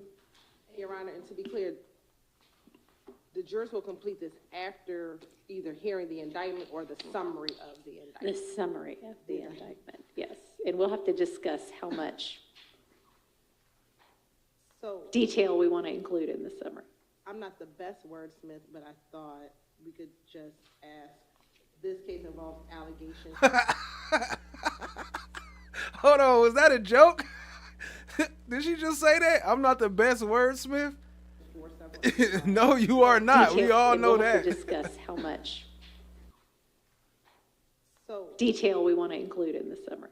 I'm not the best wordsmith, but I thought we could just ask, this case involves allegations for several individuals. I think so too. Allegations against several individuals.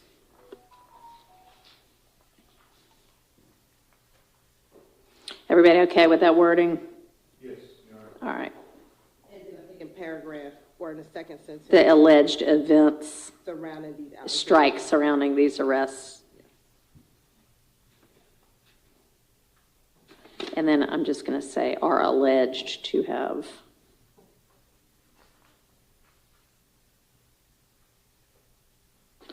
Occurred between.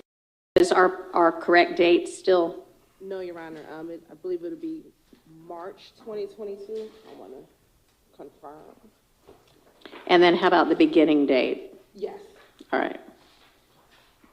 I'm not clear. You're saying January is correct and it's going to March? It sounds like January 2015 to March 2022. All right. Oh, and I'm sorry, Your Honor. April 2022. April 2022. Okay.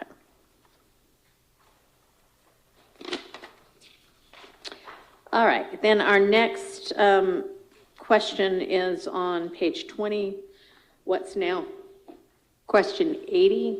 And I was just unclear, and I think they might be unclear as well. The question currently asks about how much time you spend on the internet, and then they can choose different answers. And then the next one is how much time do you spend on social media? And they choose, do we mean how much time do you spend on the internet aside from social media? And then also, do we mean, or do y'all mean, these are your questions, time on the internet that's non-work time? Because I'd imagine some people have to be on the internet all day for their job, so you would get, 5+ hours is the answer. So do we want to clarify that question some? Yes, Your Honor. And we thought that for question 80, the concern is more of how much time do you spend on social media? That's kind of what I thought. Internet. Okay. So then do we just, if we get the, how much time do you spend on social media per day? That's really what everybody wanted to find out? No, Your Honor. I mean, as far as the combination of questions. Yeah. I believe that question 80 should ask how much time do they spend on the internet aside. Okay.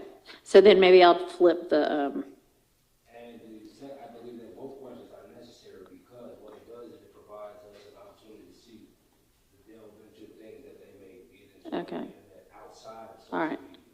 meaning law blogs or anything. All right. So how much time do you spend on the internet today aside from time on social media? Or separate from social media? How do you want to ask it? I think the first question should be aside from work. That would give us Okay. Chloe said Relly's Telly Jelly is peachalicious. Aside from work. Okay. Yes, Your Honor. And then with the second question, how much time do you spend on social media? That would allow us to then delve into what do they go and what are they on the internet for outside of social media. Okay. So question 80, how much time do you spend on the internet per day aside from work? And then the second question would be, how much time do you spend on social media per day? Does that work for everybody? Yes. All right. Sounds good. So right now, I guess they just preparing the juror questions. So they got to select a jury. They gonna do that today or what?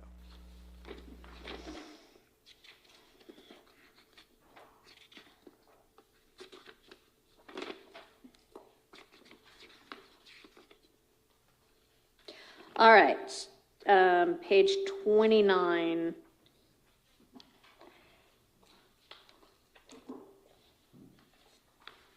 And I guess this is more a question for the state than the defense, because the indictment and the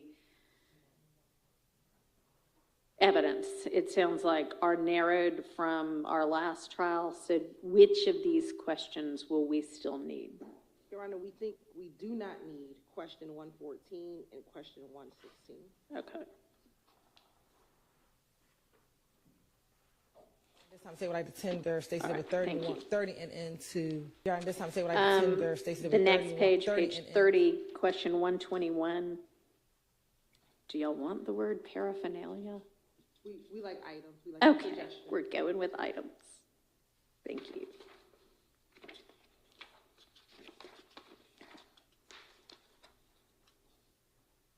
Allie in the On page building. 31, question 124 is duplicative of question 53. Thank you. So let's see, where's the better place for that question?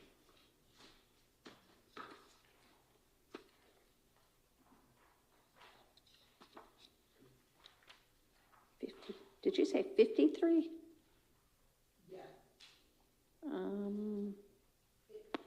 Word is slightly different, but 53 is, have you ever studied or received any specialized training or education in criminal street gangs?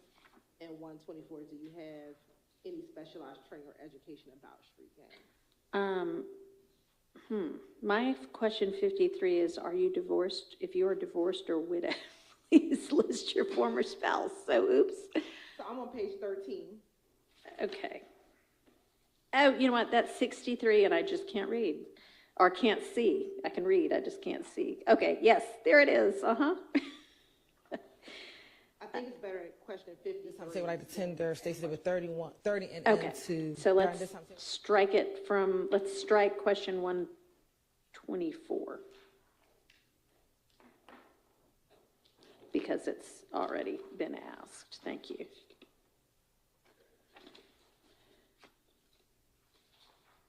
All right, turning to page 35. Question 142. This is just how it was worded before. What is it we're asking at that point? Are we just saying, do any of you know these three defendants or their families? In which case, we would just list those three defendants and their families? Your Honor, we believe we need to ask for all 28, only because the case did involve these other individuals, and whether or not they have although their cases might be resolved, if they have a relationship that may or may not have a bias towards the state and the. Okay, then it wouldn't be, though, who are defendants in this case. It would just be, here's a list of the defendants from the indictment, but we're not, okay. So it would just be, do you, a close family member or a close friend, know any of the following people? And then it would be the list of everybody who was a defendant. Yes, okay.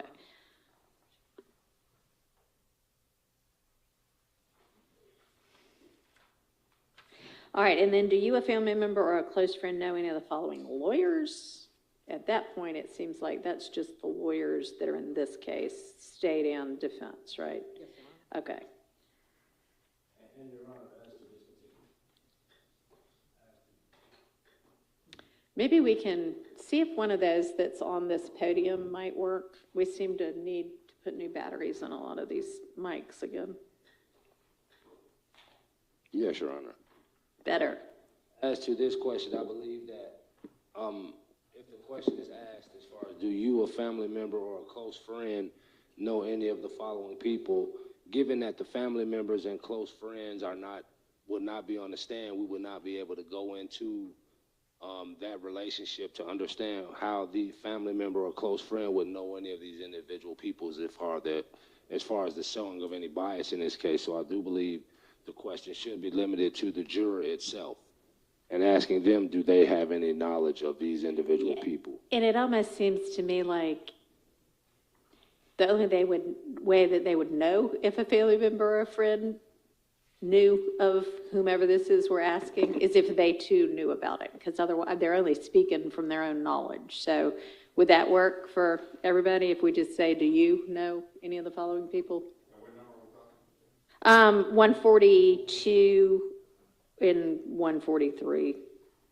Just say, do you know any of the following people? And it would be first the list of the defendants, and then on 143, the list of the attorneys that are involved. Does that work? Yes. All right. And I guess, Your Honor, to clarify a little more, I understand that this language, do you, a family member or a close friend, is probably going to be asked in other questions as far as it relates to criminal activity or violence of Right. A victim of a crime. Uh-huh. I believe it would be more appropriate in those situations Agreed. because it may have a direct effect toward that individual rather than this situation we're just talking about hearsay knowledge that they may have from someone else. Agreed. I think that makes sense. Thank you. All right. And then for question 145, and we'll make the same alteration. Do you know any of the following individuals? I have no idea who we're listing here. So I'm going to need a list. If y'all can get together on who we need to list, I would assume it would be all the potential witnesses and all of the victims, right? But I don't know, if it's the same as it was the last trial. So I'll need y'all to put together that list and get with each other and make sure you agree that it's covering everybody. So I'm going to write down here, attorneys will put that together and submit to the court. It can honestly be like, shut the fuck up! Let's say April 15th, tax day. Because we do have to get we have to actually, I think, upload all of the questions, which might involve actually keying them in and then getting them to jury services and then running a test on it and all of that. So what do we say, April 1st? By April 1st. All right, the next page, I'm just wondering, is that the phrasing we mean? Or do we mean, do you actually know this person? Yes, so we thought, do you personally know? There go your girl, Stacy Sibic. What up, Kimberly? I see you. Appreciate you. Okay.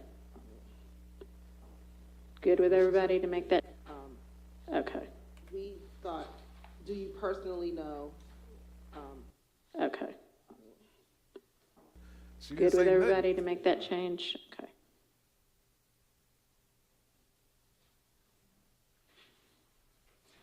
All right, and then 147, 148, and 149, do we need any of those questions in this case? Your Honor, we think we do not need 147 or 148. Okay. We would ask, and I thought we asked this initially, but we are asking, have you ever heard of 30 Deep or Blue Jeans Bandit? Or the Blue Jeans Bandits? And that could be one question. 30, all right, I'm sorry, 30 Deep or who? Blue Jeans Bandits. Blue Jeans Bandits. So do you want the sex, money, murder? Yes.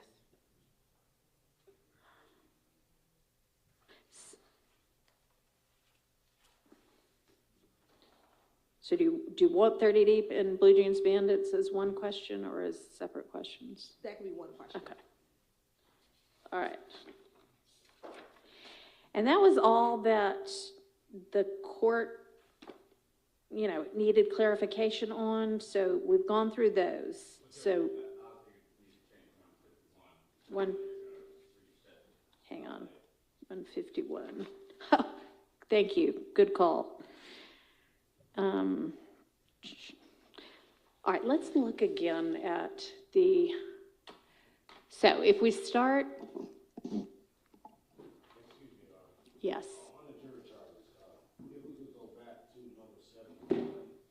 I'm sorry, 70 which? 71, okay. Yes, I do believe on 71, we may want to add the word hearing in that, and do they have any difficulty reading, speaking, hearing, or understanding the language? All right. And then also, I was just going through, and I understand that I did not see a question regarding hardship, and if I understand that you may go back and reorganize these some.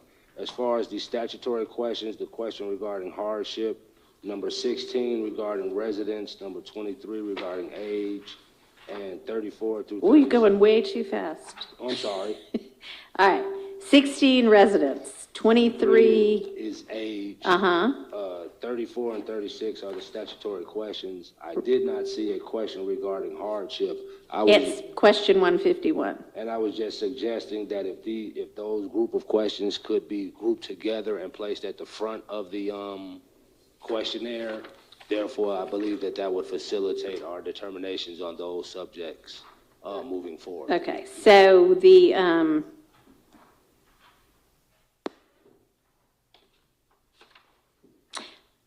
so the kind of almost like 1 through 15 are, well, 1 through 14 are kind of like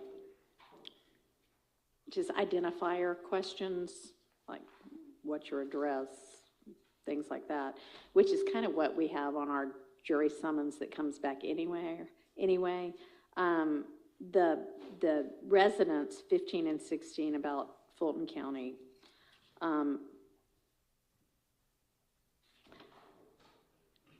and honestly, like 17 and 18,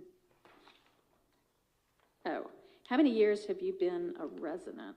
And let's look back on page 4. So have you been a resident? Are you a resident of Fulton County? Have you been for the last 6 months? That would qualify them or not. So then after that, it's how many years have you been I guess that is Fulton County resident. I'll add that in so it's more clear. 18 is other places you've lived and for how long? Does anybody want that? I mean, I'm happy to strike any number of these if y'all don't necessarily want them.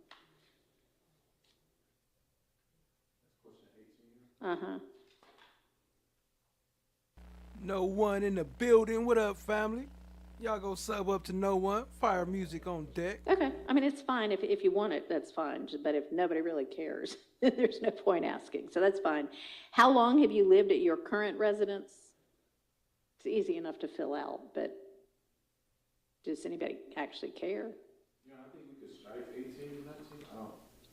As long as they're a resident of Fulton County at the time. That's all that really matters.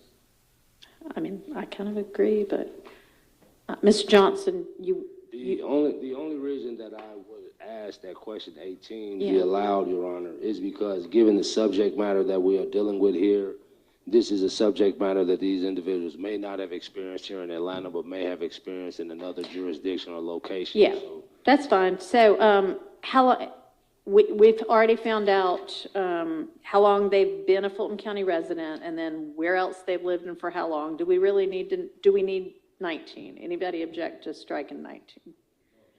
All right. All right, so then essentially the next ones are really kind of talking about, well, do you rent or own? Has to do with being a resident. And then it's just some more marital status things. Then we get 22, 23, and 24 are, are you qualified or not? And then what was the next one? 30? Okay. The statutory questions on the. So just move, you're suggesting move the statutory questions up before the, have you served on a jury trial? Yes, Your Honor. I don't have any objection to that. We can move those. Along with the hardship question as well. I'm going to ask the hardship question last. Because, I'm just going to ask the hardship question last. All right, so move 34 through 36 to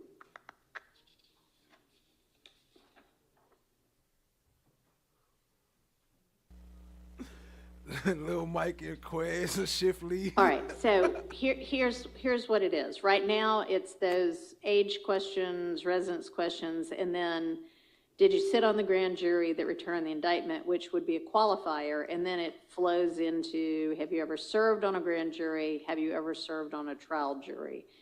And that is why it was before the statutory questions.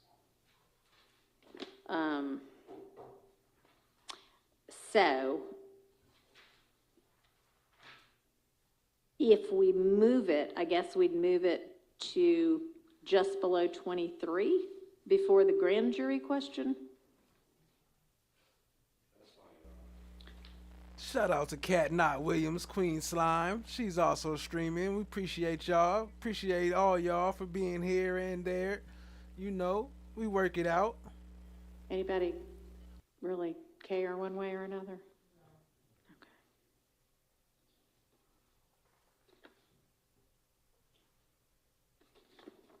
Appreciate you though, family. All right, so I'll make that question, put that in between 23 and what's now 24.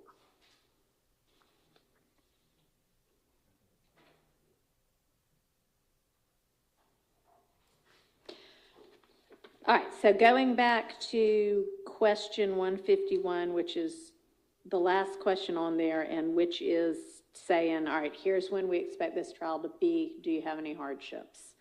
I'm thinking if we start and have 2 weeks of these questionnaires, the week of the 9th and the week of the 16th of June, that would give us, how long do you think it's going to, when we do, y'all will have a lot of information about the jurors by the time they come back for individual questioning. So how long do we anticipate it taking to do individual questioning of 400 to 450 jurors once we've got 37 pages of information on them?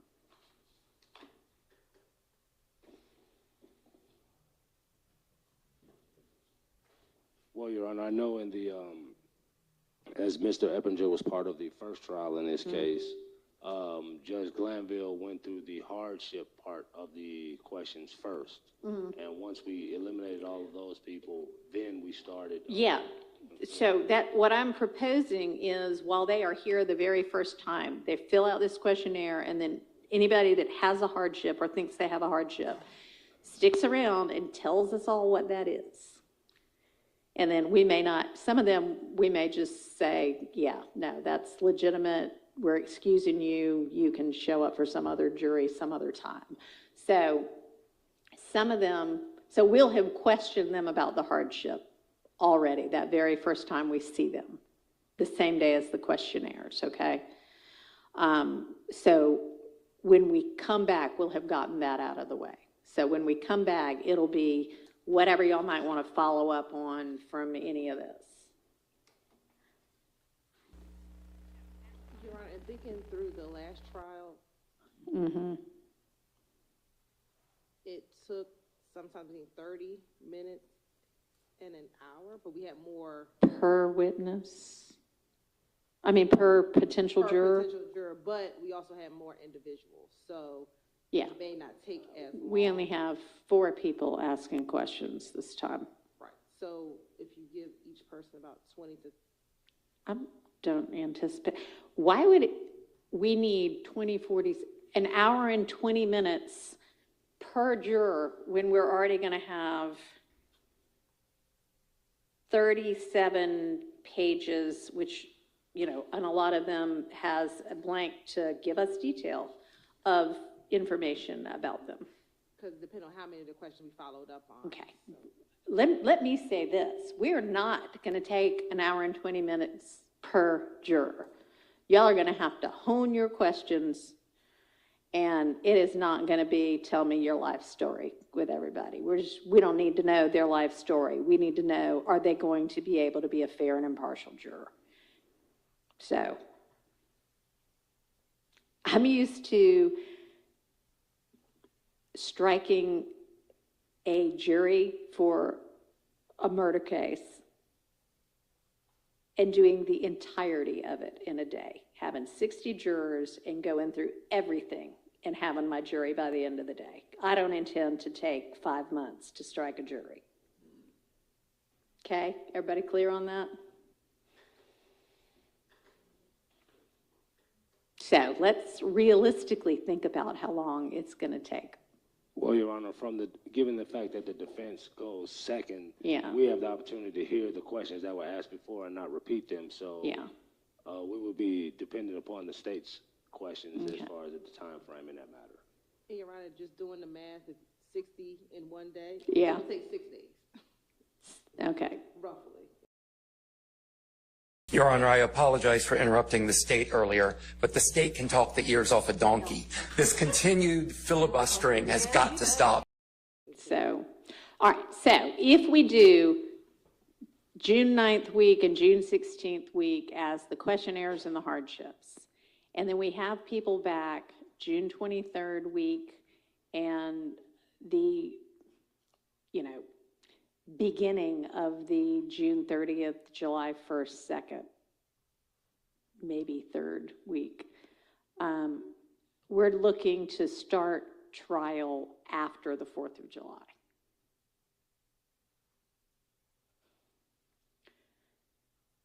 So maybe, like the evidence itself. So maybe we say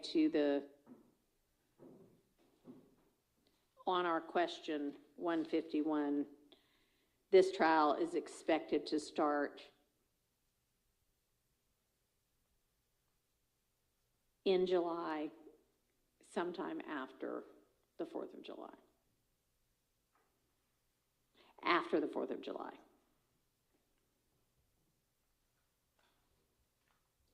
Which is a Friday, is expected to start after the 4th of July and last somewhere between, are we all still anticipating between 1 and 3 months? Okay. All right. So I'll make that change to question 151. Any other comments, additions, objections on this jury questionnaire? Your Honor, on the previous questionnaire, we had asked the jurors if they had social media accounts, their handles. Would the court be inclined to ask their social media handles? No, the court would not be inclined to ask that.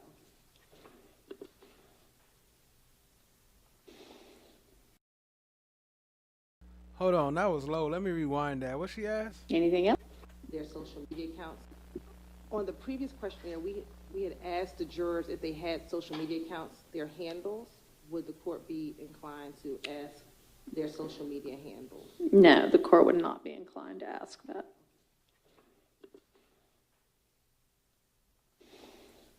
Anything else? Yes, Your Honor. I was just thinking that if we're starting the trial in, I guess, after the 4th of July, then any juror who may potentially have travel plans on the 4th of July could affect the questionnaire process itself. So I was just wondering if we may want to flesh out in question number 151 what a hardship is in this particular matter so that we can get a better indication. Oh, yeah. I mean, it says, please describe in detail the nature of your potential hardship. And then we're also going to talk to them in person, face to face, that same day about what it is. Sure.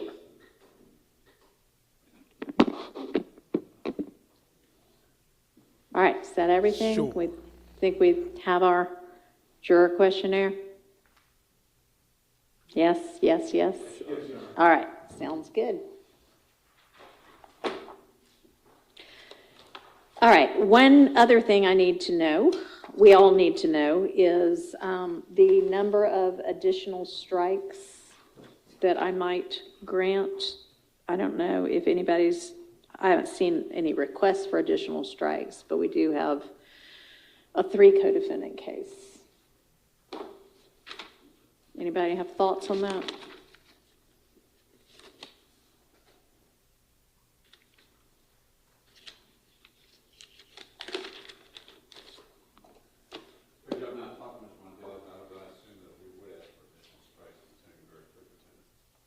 Okay. Do y'all know how many you want? One apiece? And do y'all want to share them? Like 3 for the defense, or do you want to have 1 each? Or one additional each and 1 additional for the state?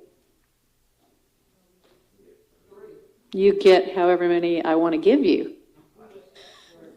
You want 3? No, it doesn't have to be equal. You want 3. I'll take that into consideration.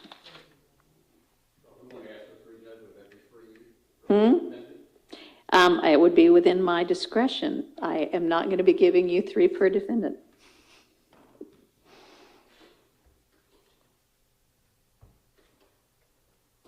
I guess, Your Honor, my question would be, with the general fact that we get 9 per defendant, are each one of us going to have 9, or do we have to share those 9?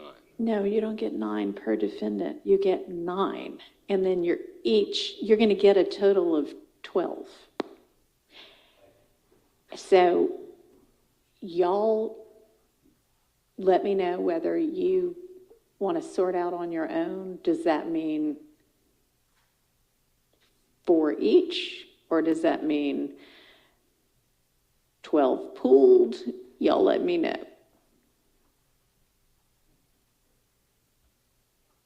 You know what I mean? Are y'all going to huddle on them all and decide on something? Or are you just going to, y'all will have to figure that out.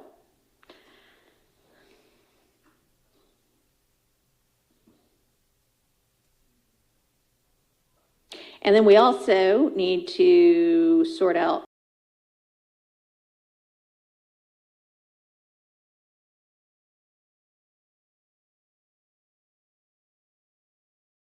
how many alternates we be. Damn, I'm over here on mute, ain't I?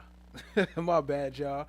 I was saying thank you. Shout out to Allie. We appreciate you. She says, appreciate you, fam. Shout out to everyone. Appreciate the love. Y'all show Allie some love. Drop her some slime brothers and all that good stuff. And some Allies in the chat. Some thank yous. Appreciate you. Feel would be prudent for this case.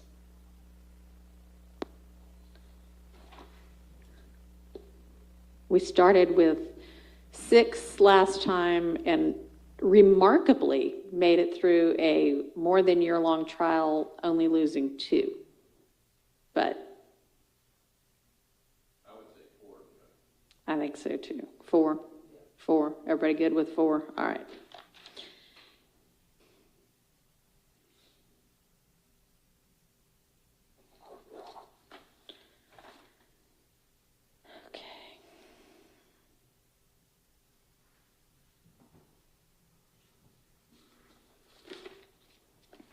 All right, I'm trying to think whether there's anything else we need to talk about with regard to just the kind of jury selection process. Nothing's coming to mind for me. Anybody else? Judge, since I'm not that familiar with the cases, Sure. my question is, I didn't see, and I just was able to look at the jury questions this morning.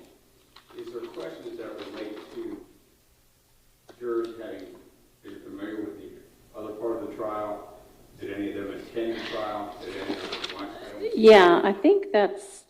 I didn't see where that was covered. It may be, but I didn't see it. Some version of that is on there. Let's look back.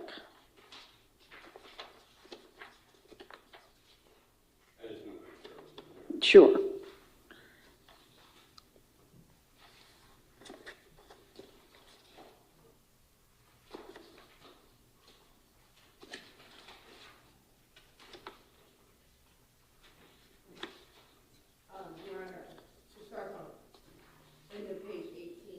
Okay. What number would that be? Question 73. 73. And go against the.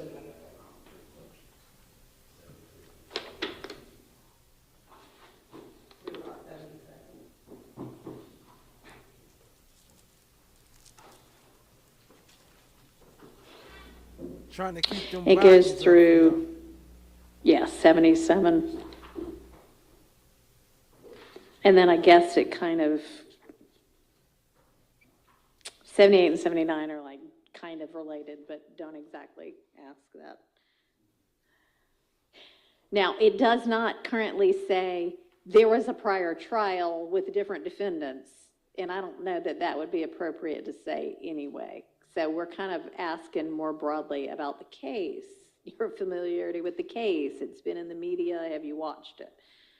Well, I don't see a question in the name. It's superfluous, but asking, did you actually ever attend the case?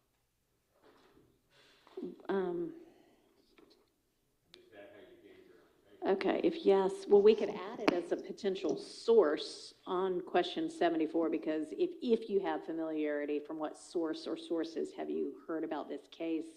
I mean, we could just make another list of it, be like court proceedings or attending court.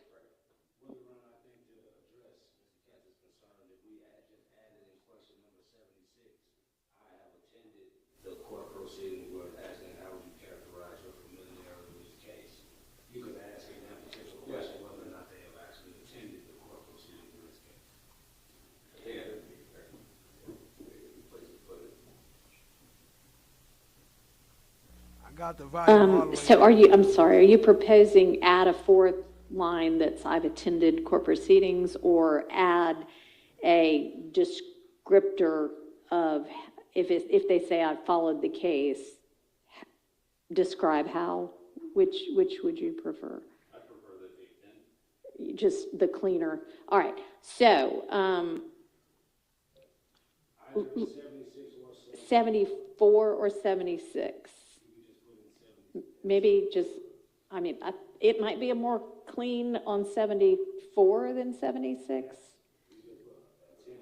Attended proceedings, attended.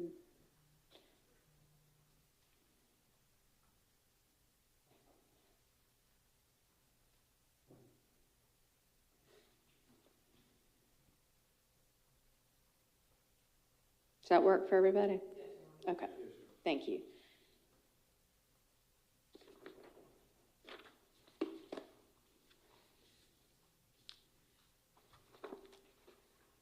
All right. Now, we had a couple of motions in limine, so I'm going to move on to that if there's nothing else we can think about with regard to the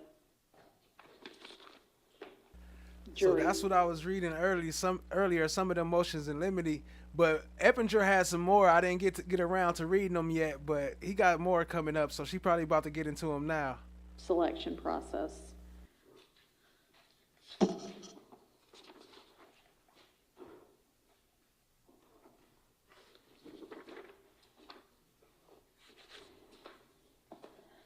All right, each of the defendants has filed some version of a motion in limine to exclude rap lyrics and or rap video. There was a ruling on this broadly in the last version of this trial, which everybody at least started involved in. One thing that is different is that since what was Judge Glanville's ruling, the Baker case cited by at least Mr. Mondelli in his motion has come out. That's a case from March of 2024, and I think Judge Glanville's ruling predated that. So I do want to give that consideration because that's a new case. I've looked at the case. I've looked at other cases about videos and lyrics. If anybody, I don't think I necessarily need argument, but if anybody wants to make argument, I'm willing to listen. Well, has the court already taken a position on it? I've already looked at the law on it. I've looked at the motion, the response, the previous order, the case, and other law. Well, the only thing I would say, Judge, and I've read ad nauseum the Baker case. It's actually got long. It is long. And it's still, I'm not saying it is a blanket rule as to whether video shooters should come in, but certainly you still need to have a 401, 403, 404 determination, which I think would be incumbent upon the state to come in, show those videos pre-trial, to determine whether they are admissible or not, what's the relevancy of it, whether it's more prejudicial than beneficial, and therefore, the court determined per each video should it come in. Okay. And I don't think there's any other way to do it other than see videos. I've only seen 2 of them. I don't know how many there are, but the 2 I've looked at don't seem to indicate anything. And certainly in the Baker case, the state, I think, needs to say on the record what is their purpose and intent and why they feel they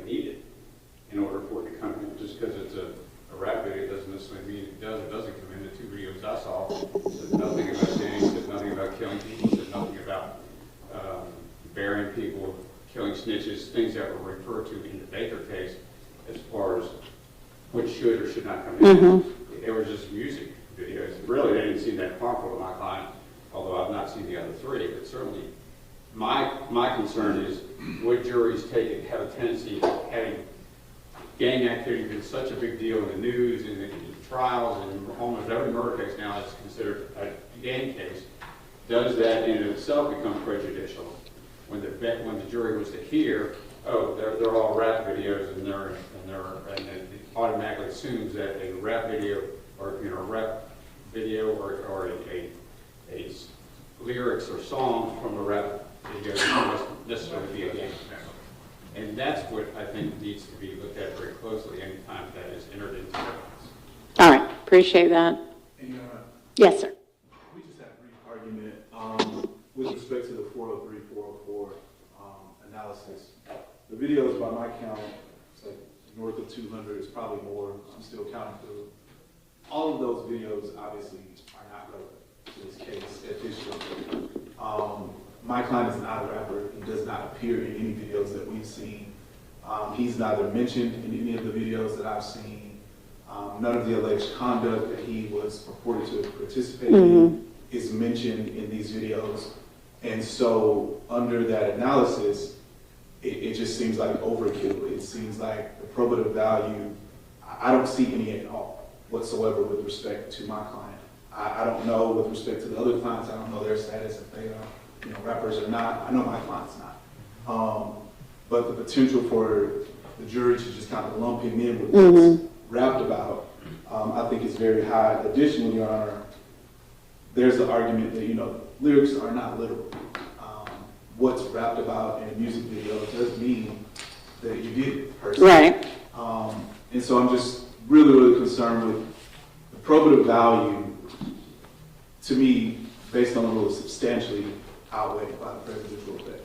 All right. I don't see any probative. Understood. So I think we're dealing with, I'll let you have your say, but I think y'all are we are potentially needing to address two different things. I read these motions as sort of, I would like a blanket exclusion of any rap videos or rap lyrics because Baker says that should never come in. That's one issue. Y'all now seem to be saying there may be particular videos or particular snippets of rap lyrics that don't meet either 401 or 403. It is incumbent upon you, if you believe that, to file a motion in limine. The deadline for filing motions in limine already passed. Lucky for y'all, we've moved the trial date. I do not, since we are going to be starting this trial from scratch, want to be litigating what should be motions in limine about the admissibility of specific evidence during the trial. We now have more than sufficient time to litigate the admissibility of everything beforehand, but the defense is in possession of all of the evidence, right, State? Yes? Okay. It is incumbent upon the defense to identify what specific evidence they think is either not relevant or so overly prejudicial that it's substantially more prejudicial than probative. I'm going to give y'all yet a third motion in limine deadline. Anything not filed by that date, I'm just not going to entertain it, okay? Y'all know what you're supposed to do, so I'll get to what that deadline's going to be in a minute. But right now, let's focus on kind of what I am reading as more of just kind of blanket, this shouldn't come in because it is rap related. Judge, the position I take is that I don't see this being any different than a motion of limine, any different than a motion to suppress. We have parted upon the court. The state wants to use those videos. As they come into the court, show us which videos they want to use, and the court make a determination as to whether that's probative, whether it's relevant or not. I don't think for us we don't have the burden going forward. That I think the state does because they want to use it. It's no different than a motion to suppress. Well, I can get some clarity clarity from the state about what evidence they intend to use, because I do think it's going to help everybody to, much like we did later on in the trial, really know what it is that is going to be presented so that we can all be on the same page about it. I want us to do that. But it is not incumbent upon them to say, here's Exhibit A. Anybody have an issue with Exhibit A? Here's Exhibit B. Anybody have an issue with Exhibit B? They're going to say, here are Exhibits 1 through 300. This is what we're going to use. And y'all are going to look at 1 through 300 and say, motion in limine as to item number 57, 73, 82, and whatever it is y'all want, and then we'll litigate them. The other thing I'll say, not having been this court before, and I'm not trying to be argumentative, my understanding is that a motion in limine can be done at any time, even during trial. If it only becomes apparent then, okay? So if there's some sort of evidence that they discovered the day before, then maybe we're doing a mid-trial motion in limine. But if it is evidence that y'all have known for months before the trial was going to be presented, no. Okay, all right. Okay, so, I'm sorry, Mr. Johnson, did you want to say anything on kind of the more broad issue? Okay. Right now, we've been given quite a bit of discovery that has a great number of different videos.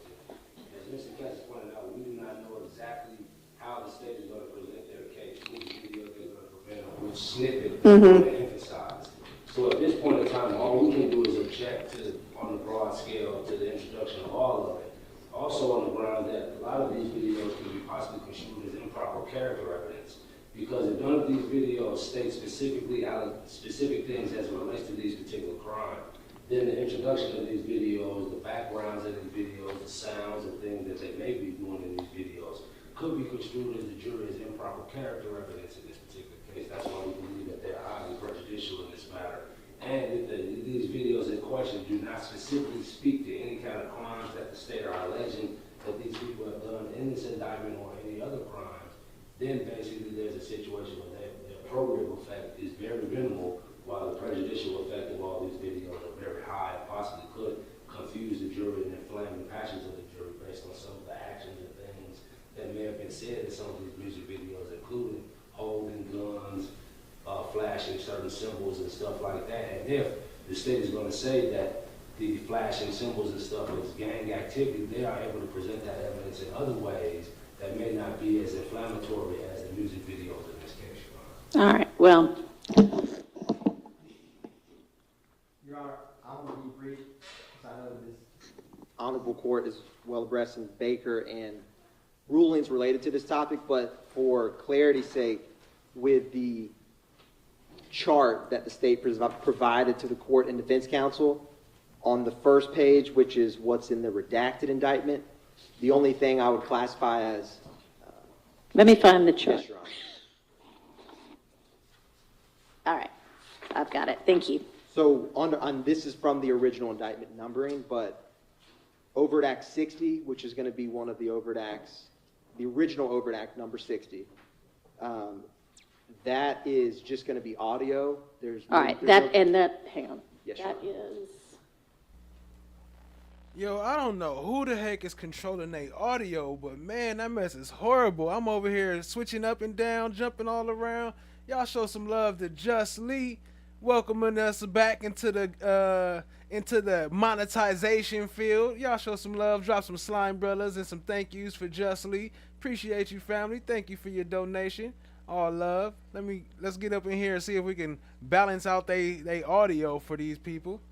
Well, appreciate y'all, family. What up, FFS in the building? I see you. Appreciate you joining.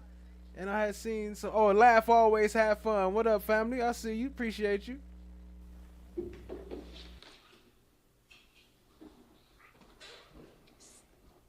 So this is the 4-page chart? Correct, Your Honor. Okay, I'm looking at the right one. And we're looking at what is item 21? Correct, Your Honor. Overt Act 60, okay. And for number 23, 2 down, Mm-hmm. there's no gun flashing or anything like that. That it has a music video. All right, so are both item 21 and item 23 going to be music videos? Only number 23, Your Honor. Music videos. Only number 23, Your Honor. And the reason I addressed that is that a number of either previously litigated or ruled on are not going to be, the state's not intending to introduce, so I wanted to make the court in defense, which this chart endeavors to do, narrow the universe of what would be classified as a rap video that would fall under like Baker analysis. Right. The only other one, Your Honor, that comes close is if you go to the 4th page on this chart. It's number 13 on that last page. Original Overt Act 95. That's a very short clip, which the court is aware of these exhibits from. Right. But I also wanted to highlight for the court, just for note purposes, that all 3 of these, and I'll start with in order, Your Honor. So going back to number 21 on this chart, Overt Act 60, in the November 27th of 2023 order by the Honorable Chief Judge Glanville, page 34, number 5 is the one addressing that. And for number 23, Your Honor, which was originally Overt Act 78, if you go one page over to page 35, number 14 is that song. And then in relation to the very last one, Overt Act 95, on page 4 of our chart, the number is 13. In that order is page 36, number 18. Okay. All right. All right. Do you have any argument with regard to the broad holding of Baker and if and whether it applies to this case? Your Honor, just quite succinctly, and I know the court is aware of this, quite significant difference is that Baker was a malice murder trial, felony murder. It did not have street gang charges or evidence the state needed to prove to meet that, and it also didn't have racketeering or RICO charges. I think that is a quite significant factor that distinguishes the fact pattern in Baker, where that single video became a huge focus of that case, which was specifically addressing malice and felony murder, whereas in this case, there is a lot of other relevant admissible purposes, such as association, a number of things that are unique for the street gang charges and the RICO charges. All right. Thank you. Yes, Your Honor. All right. So my reading of Baker and case law surrounding rap lyrics in the context of a gang or RICO case versus in the context of rap on trial again, rap on trial of a case that's not a RICO case or not a gang case. I do think there are some distinctions, and I think that's significant that Baker was not that type of a case at all. I am going to deny the motions in limine to the extent they are arguing that either because it's a rap video or because it's rap lyrics, it should be excluded from the trial. I am going to give y'all an opportunity to file motions in limine specific to items of evidence in this case, and it may be that a particular item of evidence, which happens to be a rap lyric or a rap video, might not be admissible, but we'll hold that for another day after we know what it is we're talking about with specificity. Okay, there is, Mr. Eppinger has filed, or on his behalf has been filed, a motion in limine to bar the state from using particular language, including the words victim and crime. And I'm going to deny that motion. It'll be for the attorneys to, it'll be clear from the instructions that what is alleged still needs to be proven, and if not proven, acquittal is required. And it'll be up to the lawyers to do their lawyering to convince the jury one way or another with regard to what the evidence is. There's a motion in limine to prohibit the use of potentially prejudicial photographs, but I can't really make a ruling on that unless I know what photographs there are. I think this is talking about, well, it says Instagram. Crime scene photos or autopsy photos. Specifically,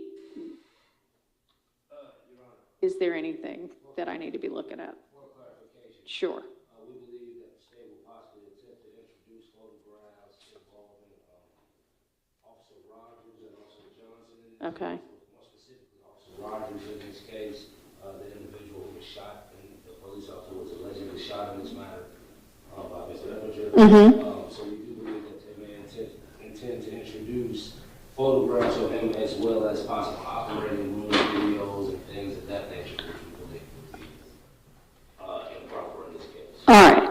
So has the state, this chart, it tells us what overt acts are still, I guess, at issue and what evidence is going to come in with regard to them.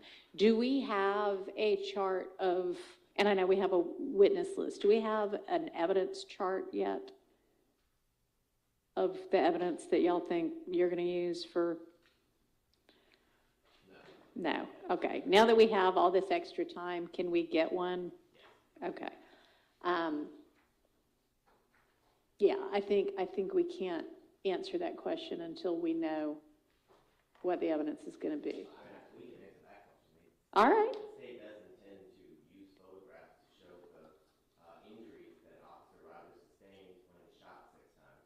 I think the case law and the supporting law allows us to do that because there's a charge related to that and related to Mr. Eppinger with aggravated battery in order to show and present to the jury that there was either temporary or permanent part of Officer Rogers' body that was rendered useless due to the actions of, or the alleged actions of Mr. Eppinger at this time.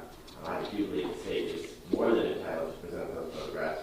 Now, I would agree with counsel, and I'm sure the court, as it relates to duplicative photos that show the same thing over and over again, but the state has the right to present evidence in order to meet the elements of each crime charged in the indictment, and one of them is the aggravated battery. Which one is the aggravated battery? That's not actually charged as a specific crime, is it? No, it's not, Your Honor. It's like is that like a gang charge or? Man, how long have they been doing this court stuff? Y'all don't know how to work microphones? Like, what are you even doing here? Y'all need to hire some younger people or some people that actually know what they doing. Even they ain't got to be younger, but somebody who actually knows how to work a sound system. Or related to the attempted murder. So, Officer Rogers, I think we can Okay. prove that there was an attempted murder, the 6 shots and the damages. All right.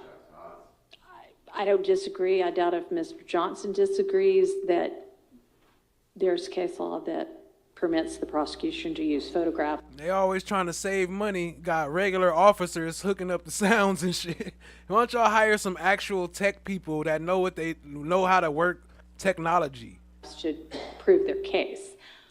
What we need to sort out is some photograph so hideously, graphically offensive that it should be ruled out, and we can't decide that until we know what the photographs are. So once you put your chart together and you know here are the 5 or 10 or whatever photos we intend to use, then we can litigate specifically. Right now, I'm going to deny that motion. It's just too broad to grant. If there's a more specific one later, I'll reconsider, or I'll consider it later as it is. Denied. Okay, well, there, just get your, okay. And again, y'all got the whole universe. And I think you have the more narrowed universe. But if we've all got it in some sort of a list or chart form specifically, then we can do the litigation that we need to do and then move on through the trial with an expeditious approach. All right, there is also Mr. Eppinger filed a motion limiting to limit testimony of state's witnesses. All righty, thank you.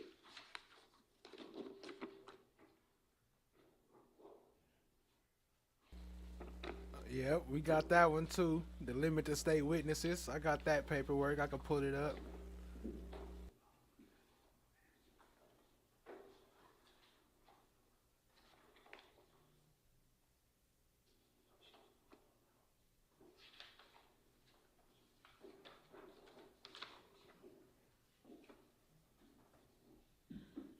All right, the state has a supplemental notice of intent to introduce particular business records. Any issue with that? I think they've attached what the records, or the certificate of authenticities, the certifications. Anybody got an issue with that?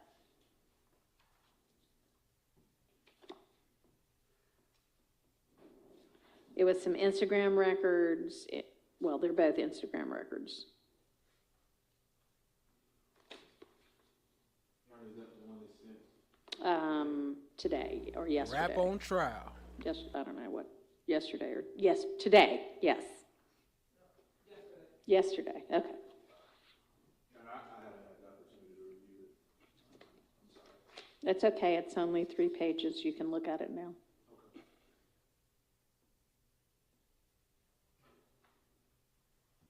Your Honor, I've seen it, and I do not, as far as Defendant Eppinger, we do not have any issue with the certification itself. Sure. However, I do believe that there may be some authentication issues to be raised at trial. Okay. Let's raise them prior to trial.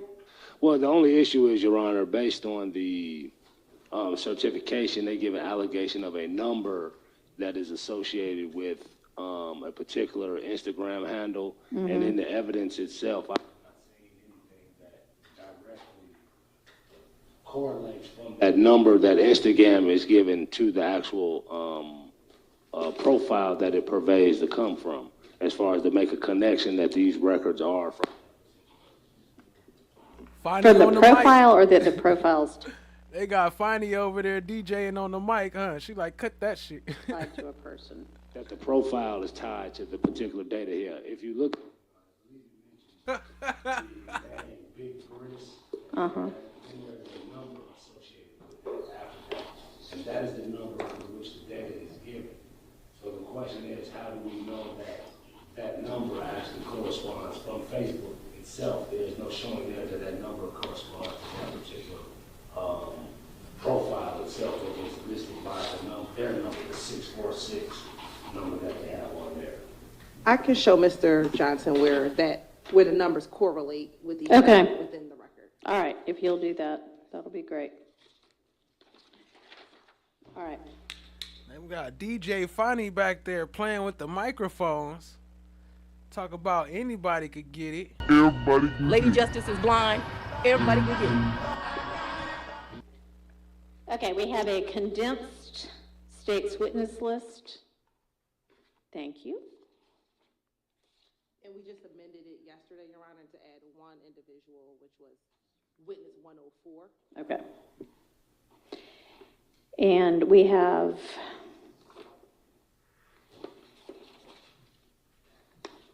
I believe 2 people identified as gang experts. Is that right? Yes, Your Honor. All right. All right. Any defense counsel have any issues with needing further information on how to contact any of those witnesses?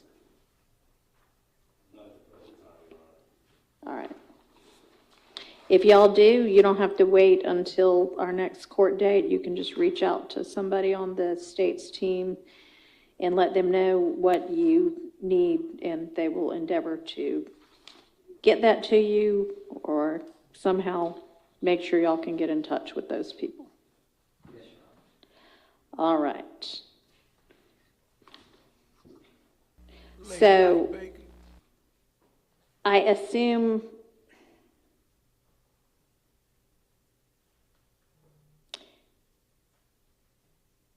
there are a lot of investigators that are going to be fact witnesses.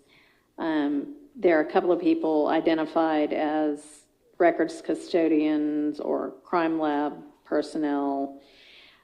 Just want to make sure if there's anybody other than the people identified as gang experts and then the FBI CAS team person that is going to testify in an expert capacity.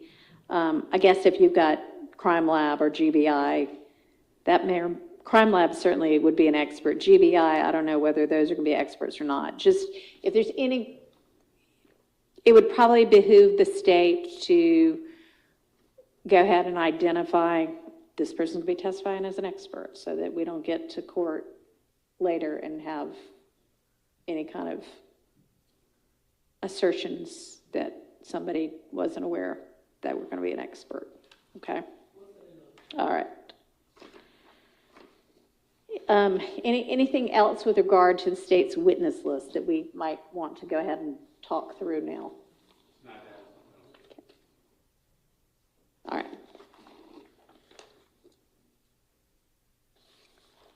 All right. This, I guess, redacted indictment that the state has proposed to use in this case.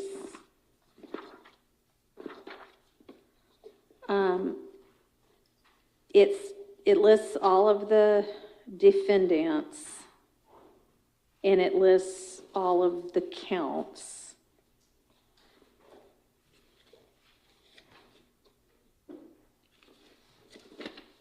And then oh, what was that? What's going on? Oh, they just gonna cut back on. They cut us off. What up, Crime Tonic Limitless? I see you, family. Y'all show some love to Crime Tonic. That's my family right there. We still going though. Let me just skip past this where I blanked out. I don't know why. It, but I've never seen it done that way before. Like when we're presenting this to a jury. I was under the impression that's how we did it with the last year. I could be wrong. I don't, I mean, I can go back and look, but I think there were a couple of counts that the court directed a verdict on, and we might have done it for those counts. But for counts that were not against any of the defendants then on trial, I feel like we didn't list them. I feel like we just listed the ones that the jury was going to have to render a verdict on.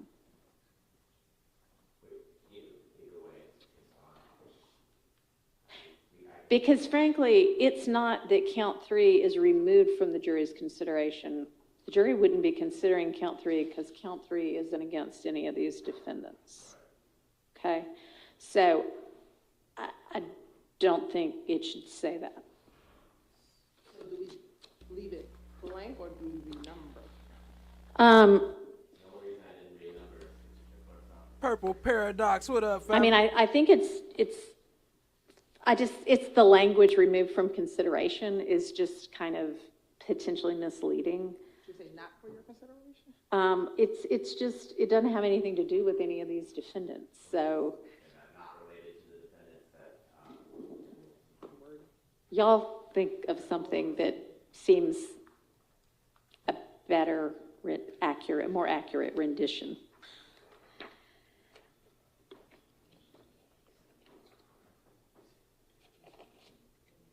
All right, I know one thing that I need to discuss with y'all is how detailed we want to get with our summary of the indictment when we're first saying, hey, jurors, here's a giant questionnaire.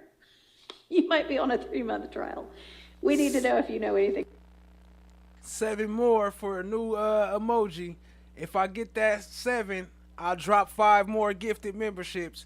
They don't let me set a goal up top, but appreciate y'all. Shout out to Tac Cloud. Y'all show her some love. Appreciate you, family. Think about this case. I don't particularly want to read the indictment or even something close to the whole indictment 8 different times. Is there some summary we can come up with that is satisfactory to all of the parties that gives the potential jurors an idea of this is what they're talking about if they're familiar with it? If they're not, then they won't know anyway. That is appropriate.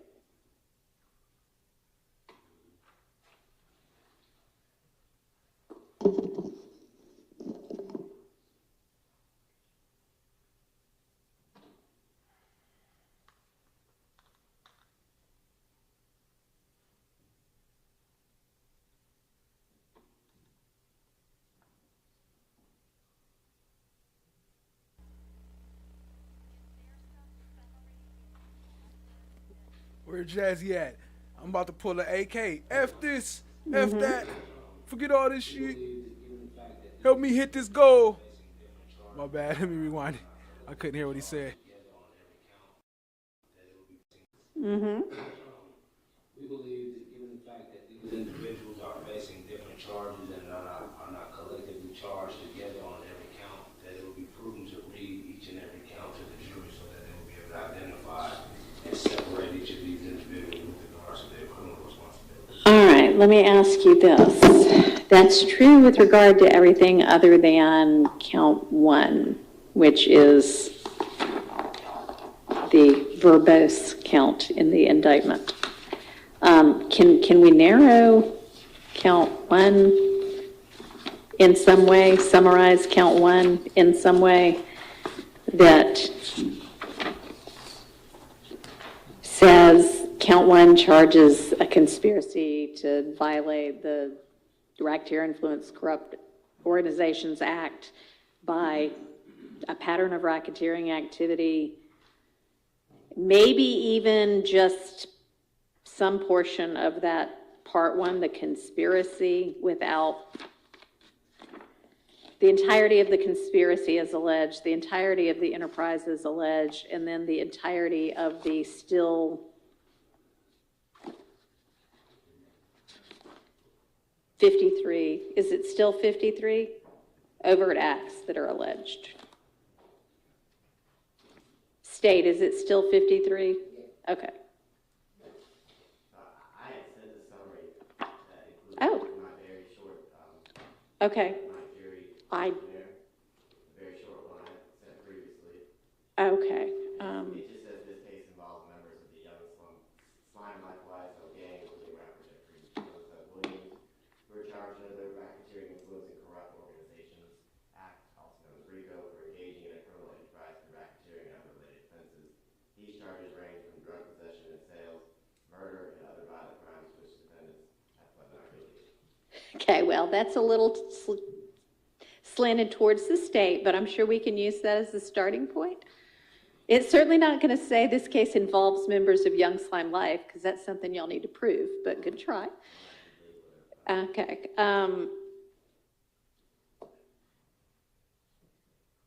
Y'all got a copy of that?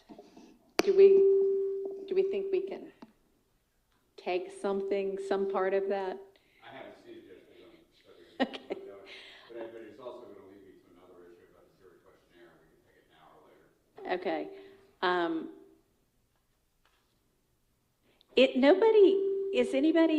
Are any of these 3 defendants charged with drug possession and sales? No, so we're not going to say that.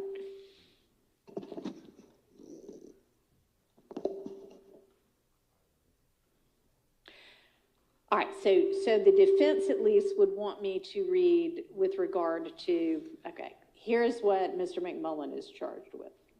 Here's what you know, Mr. Eppinger is charged with, here's what Mr. Garlington is charged with. Yes. Okay, and then, I mean, that's fine, those are short enough, and that's done normally. I guess so, count one, which they're all charged with, is the one that I'm asking, is there some acceptable way to summarize that count instead of reading the entirety of the description and then all 53 acts, which take up 28 pages of the indictment?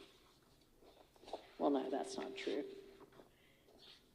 About. Isn't the court going to have to read the entire indictment during jury charge? Oh, the courts, well, during jury charges, but we're going to have already, you know, done the case by then.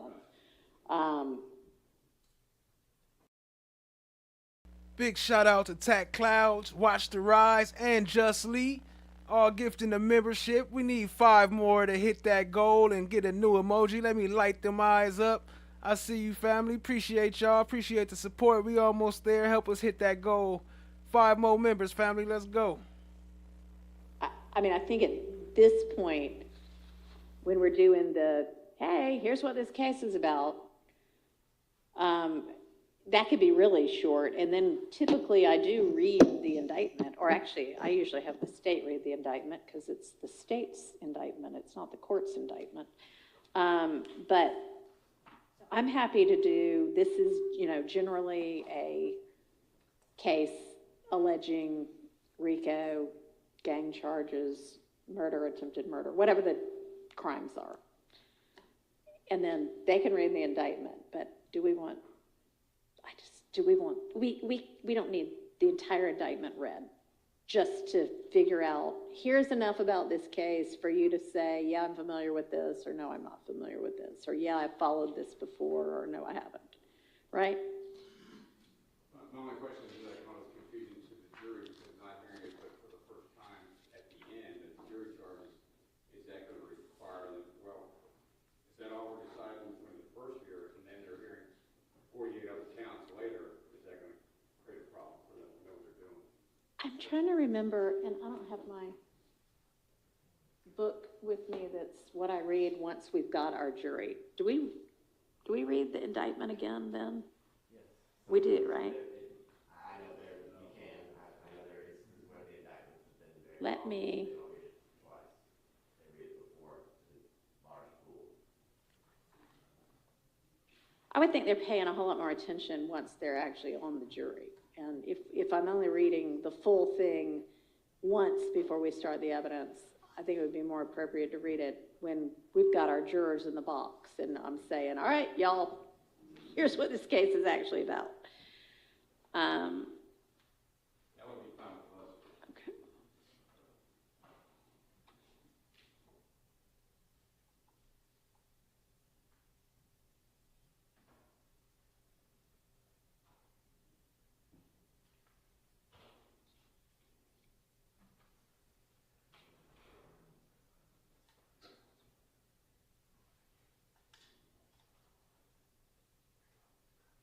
I'm looking back at my typical outline to see what I do.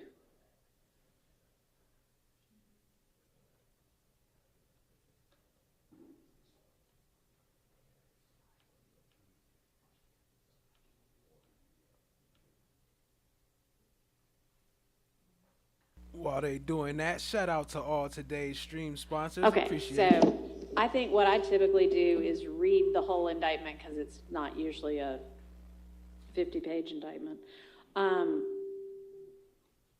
during the jury selection process, and I don't actually read it again afterwards because y'all do your opening statements and you cover what you want to cover. But thoughts as to, my thought is if we're going to read it only once, we read it after we strike the jury.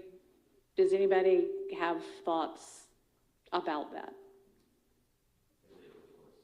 All right. What do y'all think? I would just suggest once. Okay. And if it's once, do we think it's at the jury selection process or after we've chosen our jurors? After we've chosen the jury. I would agree with that. Everybody on the same page? I would assume that the issue that you're referring to is all of the overt acts. Yeah, everything, yeah. So I think that prior to, with the full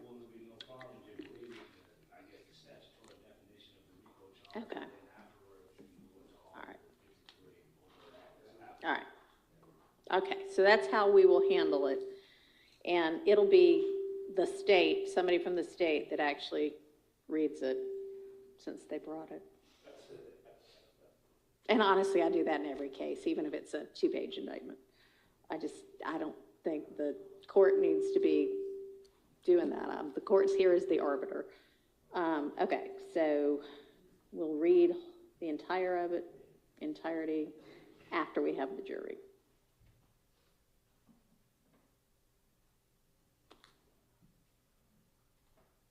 And it will be by someone on the prosecution team.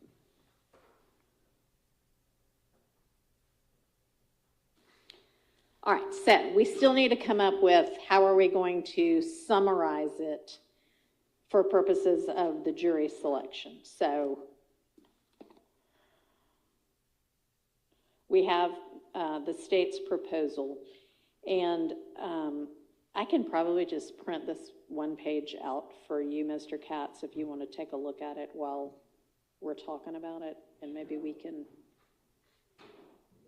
if I can figure out.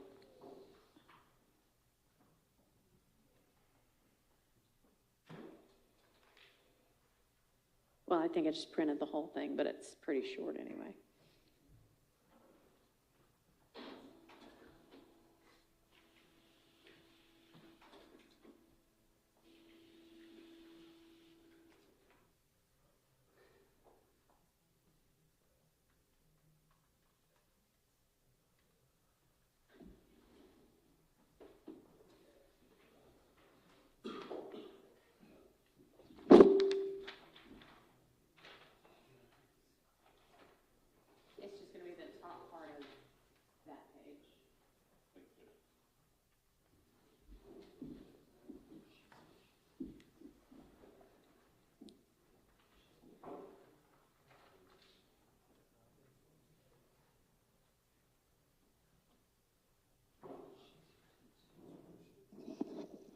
So what I had, this was just me kind of putting something together, and we can certainly change it, but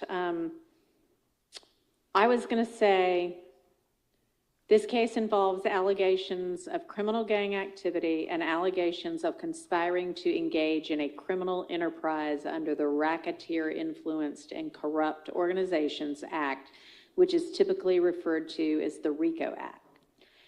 The defendants are each accused of being associated with an alleged gang called YSL or Young Slime Life, to have violated the RICO Act and to have committed certain other crimes. And you will also hear, I don't know, I don't think this is right, but you will also hear about a rapper named Jeffrey Young Thug Williams during this trial. Some of you may have heard something about this, you know, et cetera, et cetera. We can put more detail in, but that was kind of where I was starting from. They still got to include Jeffrey up in there. Got to have Young Thug. Shout out to Late Night Baking with Mookie. Mookie dropping the 10 spot. He said for 10 memberships. I don't know if 10 to get you 10, but I'm going to push that on through to Watch the Rise. I think 10 to get you 2. Because, you know, I got to transfer it and all that. No, I appreciate you, family. Drop a bomb for you. I'll show some love. And we're going to get right back into it. Shut the fuck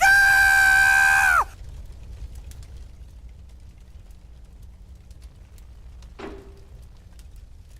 Thoughts? Or I could say, and instead of to have committed certain other crimes, I can say, and, you know, Mr. McMullin's alleged to have committed murder, Mr. Garlington's alleged to have committed whatever he's alleged to have committed, and, you know, list them all out. What do y'all think? Yeah, I like the way you currently have it. I bet. Okay. And I could also say including murder and attempted murder. Murder or attempted murder. Certain other crimes, just the way I have it. Okay. Now, the part about, I know we need to at some point say something about this is the one that's connected to Young Thug, because that's what's, if somebody is familiar, what's going to trigger for them, oh yeah, I watched every hour of that case, you know, or no, I've still never heard of him. So how do we, I mean, I don't know if the way I have it is right, and I can't remember. Let me look and see what Mr. Abadi had suggested. Your Honor, did you have more commonly known as Young Thug? No, I had a rapper named Jeffrey Young Thug Williams. I could say Jeffrey Williams more, no, who's, I don't know how to say it, music name, his rap name is Young Thug. Right. I think they would more so recognize it if there was a Okay. separation. Name Jeffrey Williams, who raps under the name Young Thug. Correct.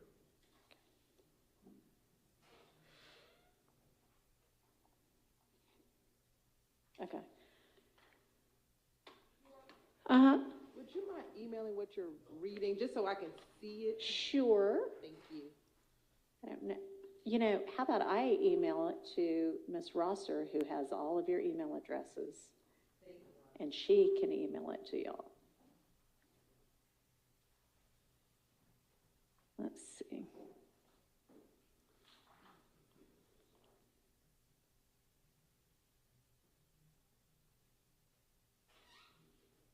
Judge, can I ask a question while we're listening to that? Mm-hmm. The form you just gave me, I don't know if I put counsel here, specifically questions on this form. Oh, we're not, you don't need to worry about those questions. That was the state's proposed questions. I know, but a couple of them, I don't think we really have it here. Okay, well, we can, and I know you're not the one who had this case before today. You're standing in for Mr. Mondelli. We can circle back on that. Okay.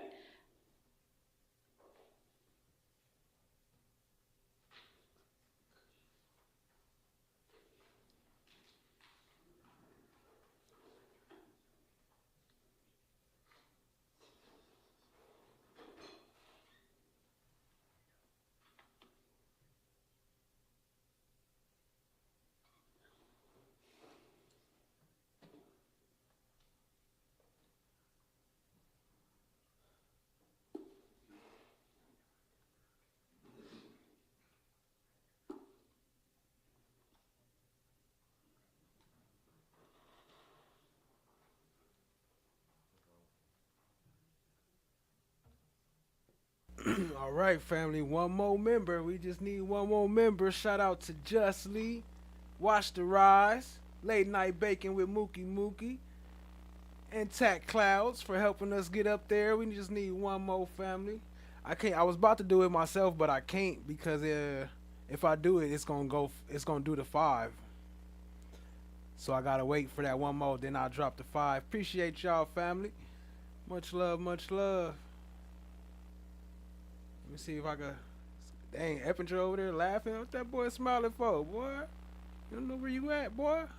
Named Way, or more to add to, you will also hear about a rapper named Jeffrey Williams who raps under the name Young Thug during this trial. Is that going to get us to, hey, this was Young Thug's case? Is there a better way to say that? I think the allegation was that he was a leader, Your Honor. Yeah. You put that in the bill.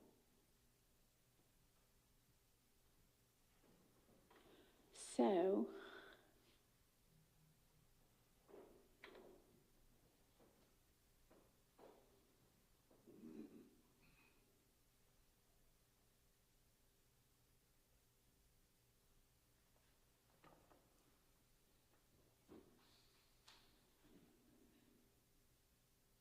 idea about how to say that?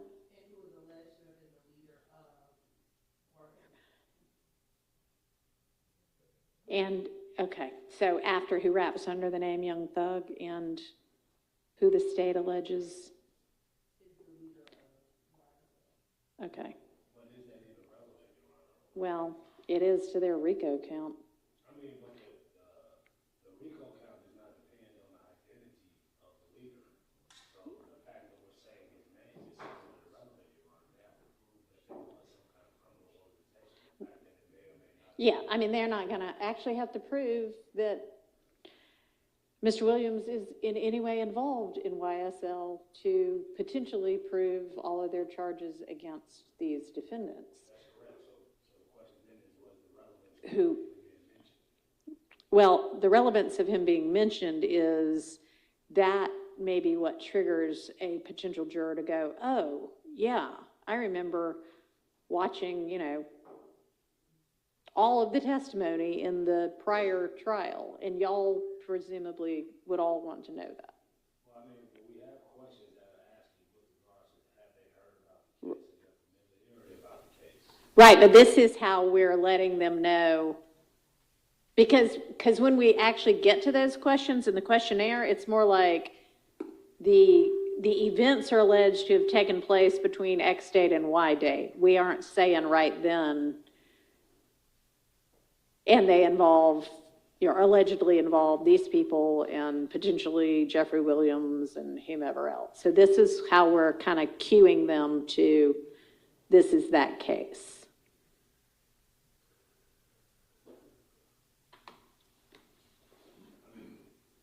Well, then, in that particular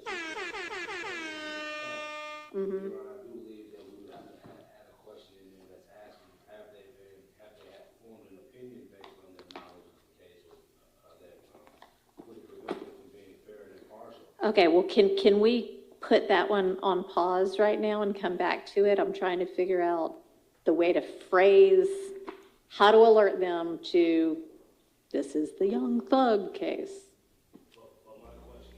Everybody knows this is the Young Thug case. Yo, shout out to Jazzy T for closing it out. Appreciate you, family. Helping us hit that goal. We got it. And like I told y'all, when I hit that goal, I'm going to do what? I'm going to drop the 5 for y'all. Here you go. Boom. Much love, much love. Appreciate y'all, family, helping us reach that new goal. We about to have a new space for an emoji. We getting on up there, family. That's what I'm talking about. Appreciate the love. Y'all shout out to everybody. Jazzy T. Let me see. Who else was it? Jazzy T. Tack Clouds. Just Lee. Watch the Rise. Late Night Baking with Mookie. Appreciate y'all helping us hit that goal. Much love, family. We did it. They go to 5 new memberships. There you go. Let's go.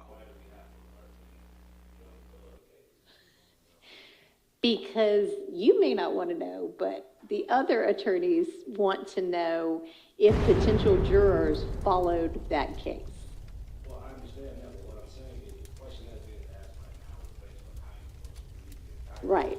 Well, no. I'm sorry. This is not how I'm going to read the indictment. This is, hey, jurors, how are you? Here's what you're about to do. And here's some little bit of information, like the presumption of innocence, blah, blah, blah.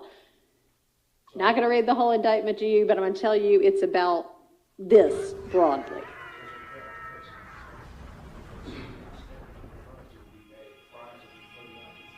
Yes. And that's how they'll know how to answer the question. Yeah, I've heard about this case. Yes, I followed it intensely, or no, I don't know what you're talking about.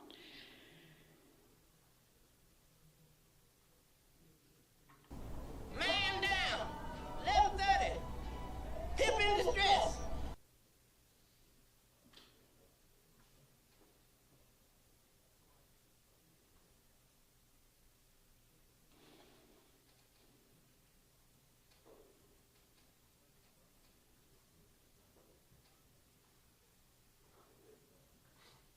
What up, brown sugar babe? Welcome to the family. Appreciate you joining.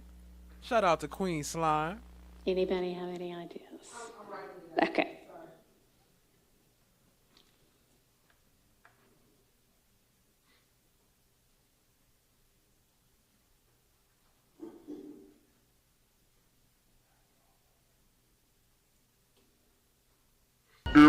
Lady Justice is blind. And honestly, it doesn't Everybody have to be here if we want to, if it's more appropriate, when we say these events were alleged to have occurred between this date and that date, maybe we can put something about Mr. Williams in there. I don't know. I think for here, we at least need to say you'll also hear about a rapper named Jeffrey Williams who raps under the name Young Thug during this trial. Add that, Shawana. Okay. And I have also comma, you may hear about a rapper named Jeffrey Will, that was also known as. Okay, Rather than name. instead of you will. Okay. Also, you may hear about a rapper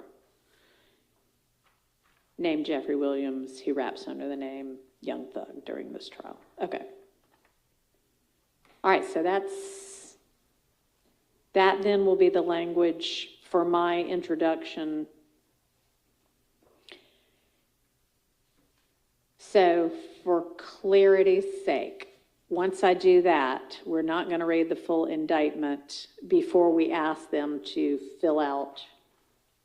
And at this point, y'all would rather just say, am I correct in saying that the defense is fine with / prefers the more general language about a gang allegation, a RICO allegation, and certain other crimes versus the specific crimes that each client is charged with? Yes, for Mr. Dark. I prefer the specific crimes for my client. Okay. So, just for clarification, Your Honor, are you referring to your initial statement to the jury still at this particular? Yeah. I mean, obviously, when we get the jury, I am going to have the state read the full redacted indictment, and it will say, this is who's charged with what, and this is the specific charge. Well, as far as the specific charges itself, prior to them, basically like this, I don't believe that all of the jurors have to know the specific charges as long as they are read to the actual jury itself. Okay. So in your first conversation with the jury, you do not have to read all of the charges. Okay. All right.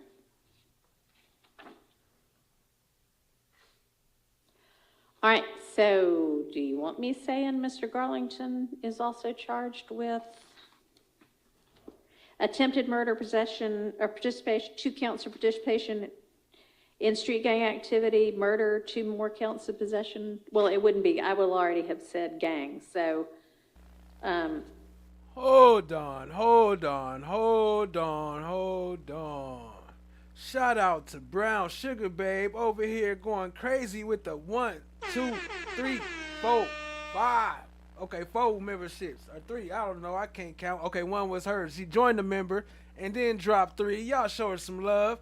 Let me drop a bomb. Shout out to Brown Sugar Babe. Put some respect on your name. Appreciate you, family, for joining and being here, being part of the family. Let me drop you a bomb real quick. Welcome to the family. Y'all welcome her in with some slime brothers, some brown sugar, and all that good stuff. Show her some love. Appreciate you, family. Much love.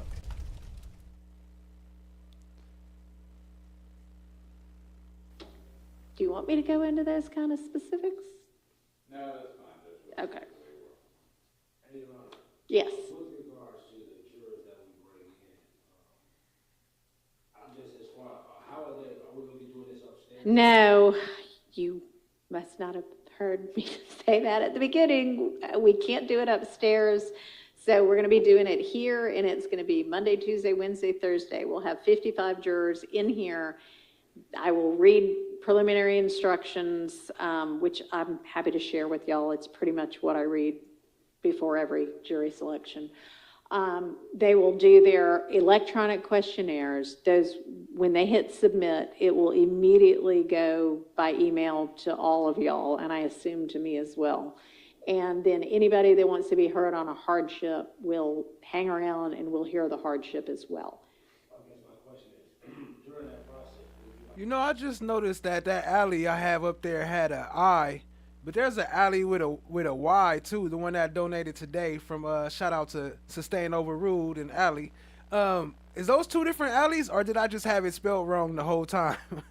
My bad, family. I changed it to a Y. I think that's right, right? I mean, if you want me to. I can't remember when, let me see.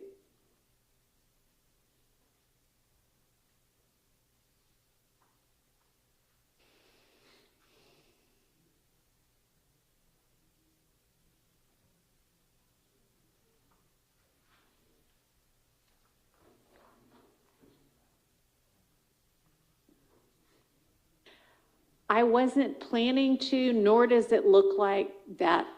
I don't know how Judge Glanville did it, but Well, if you're not, I wasn't planning to. not planning to, then definitely will not want the charges read at that time. Okay. Just so I understand, each day that you do 55 jurors, they are each coming in that day filling out the form for the first time. Yeah. So you got to take that time each day. Yes, either that or I do one videotape and play it each day, but I'm going to be sitting here anyway, so I kind of feel like I'll just read it. Okay. No, but once we have the real jury, then it'll be I'll have everybody introduce themselves and y'all say, here's me, here's my client, that kind of thing. Okay. All right. They will be reading names on their questionnaire to say, are you familiar with any of these people? Okay. All right, so then I think we're satisfied with that summary. So circling back to, do we in our questionnaire have the questions that the state has? We have some of them. I don't know if we have all of them. So let's look back.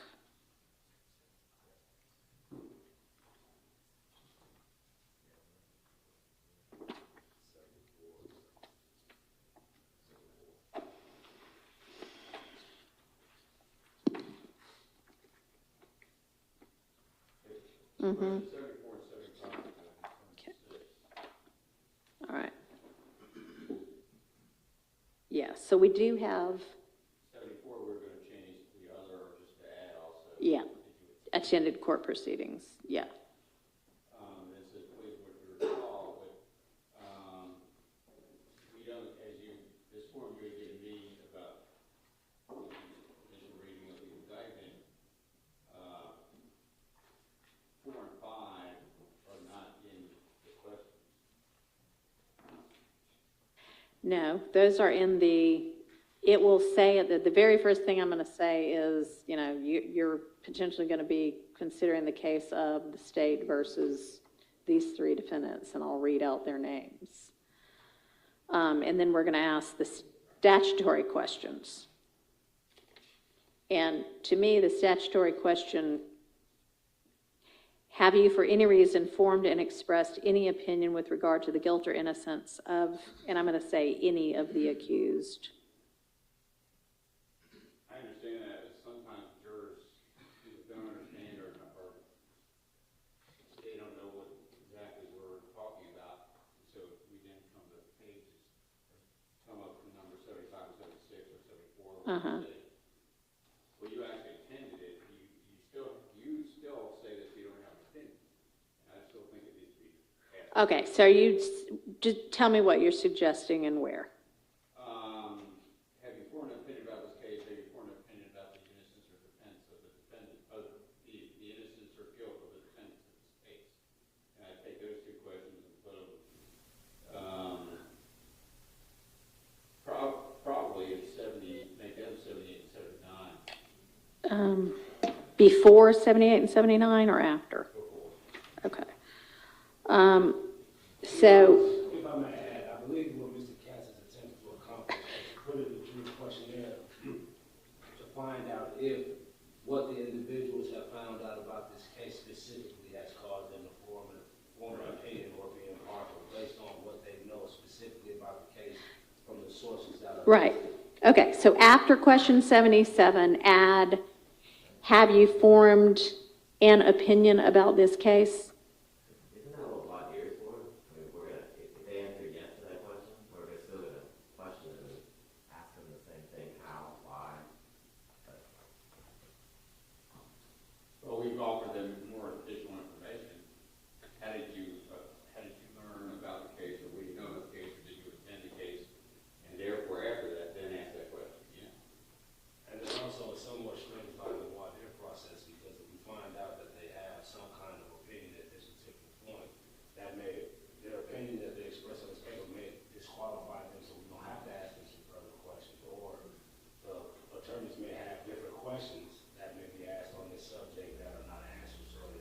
Yo, these microphones is freaking killing me, man. I'm trying to cut it up.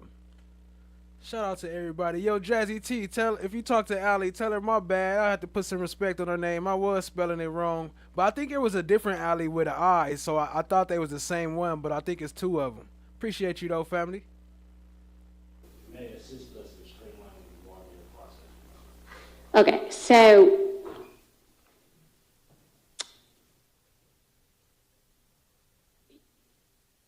here's the potential catch with that is this case against these three defendants who are going to be on trial in June and July is not the same case as the case that already occurred.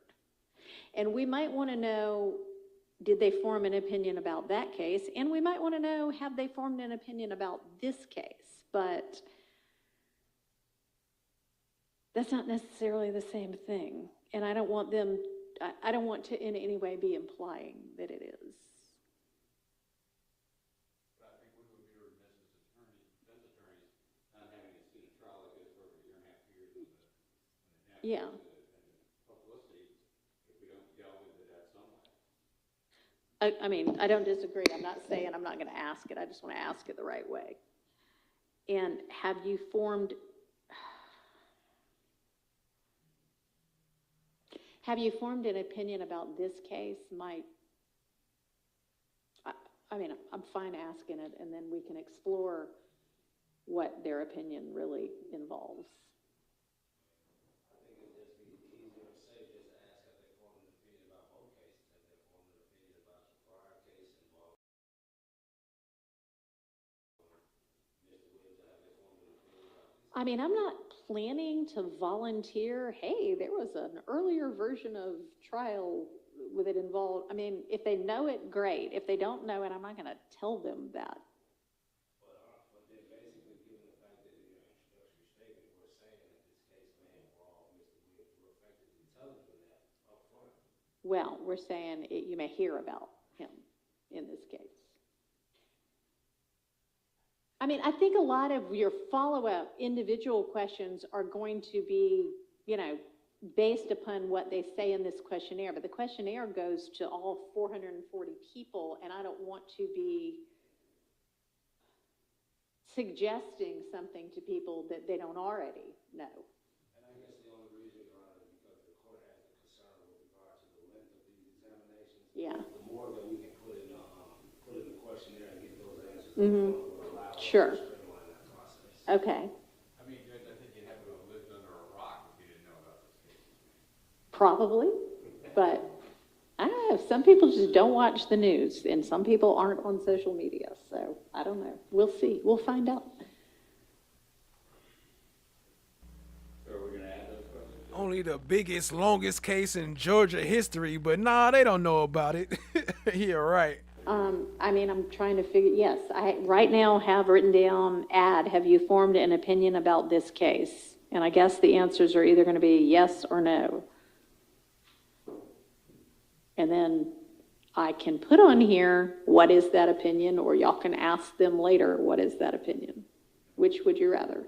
I mean, I think that we can ask that because at some point, if a juror does indicate that they have an opinion, somebody out of either the defense or the state is going to inquire to that, so that information will come out one way or another. Okay. So if yes, describe, or just yes or no? Yes and no is fine, and it will be, I'm sure it will be All right. up by somebody. Okay. And then,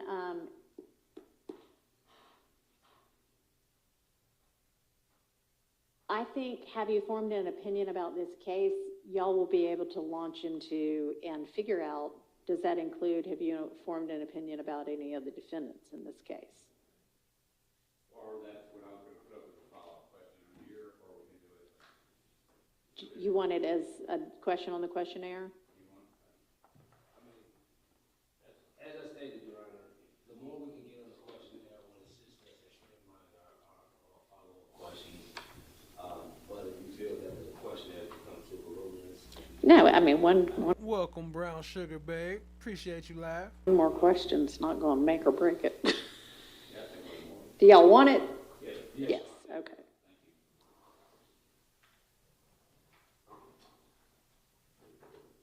Any of the defendants, it's written as related to this case, in this case, right?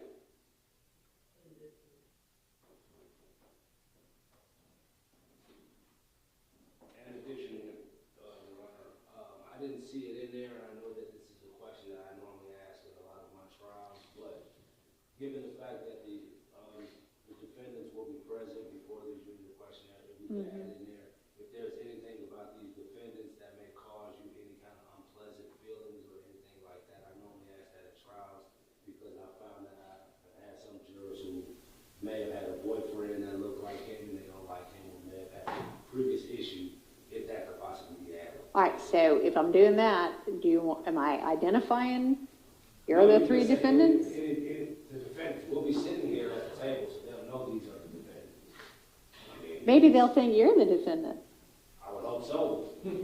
I mean, if I'm not saying, I'm just saying, here are the parties, basically. Okay, we can say parties. Okay. Yes. Later, yeah.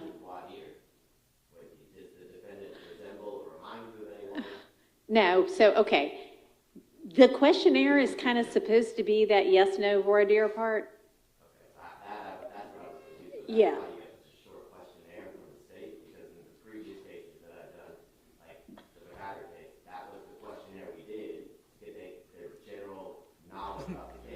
Ali said it's the same spelling. I could have sworn it was from the other day. Somebody named Ali donated, but I don't know. Maybe I had it spelled wrong the whole time. You just now let me know. My bad, family. Appreciate you. Put some respect on your name. ALY. We did normal voir dire as we normally would with everybody.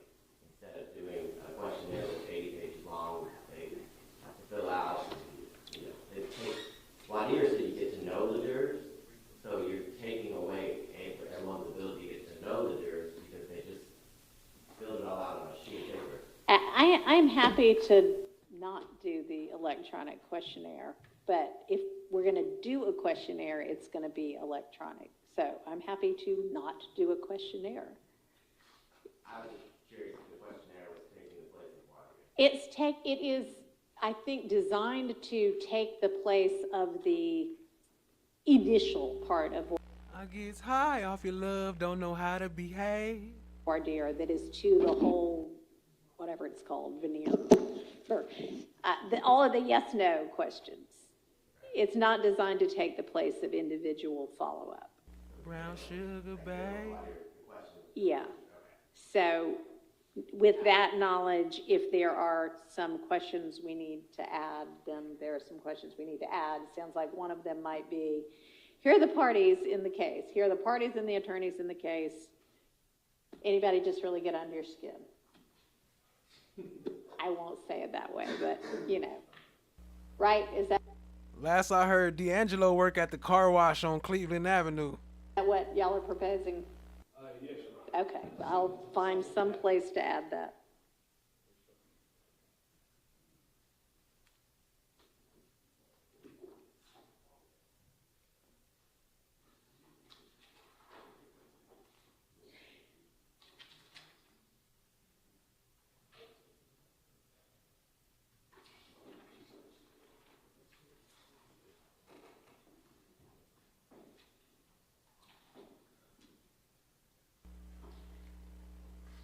Ali said that was me the other day too. You had it right, spelled right the other day though. Okay. My bad. All right. Anything else we need to add to the questionnaire? Okay. All right.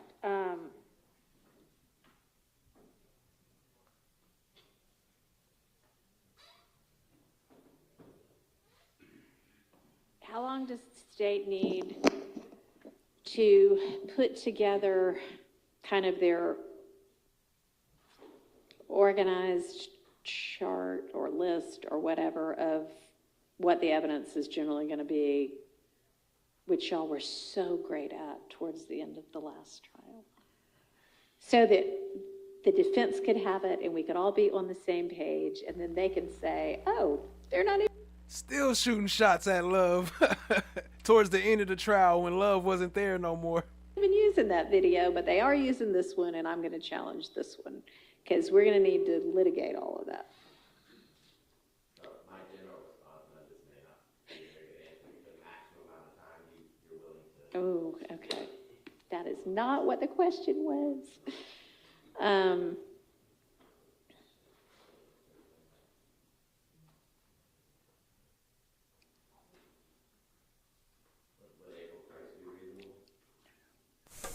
By turn, I ain't trying to wait on.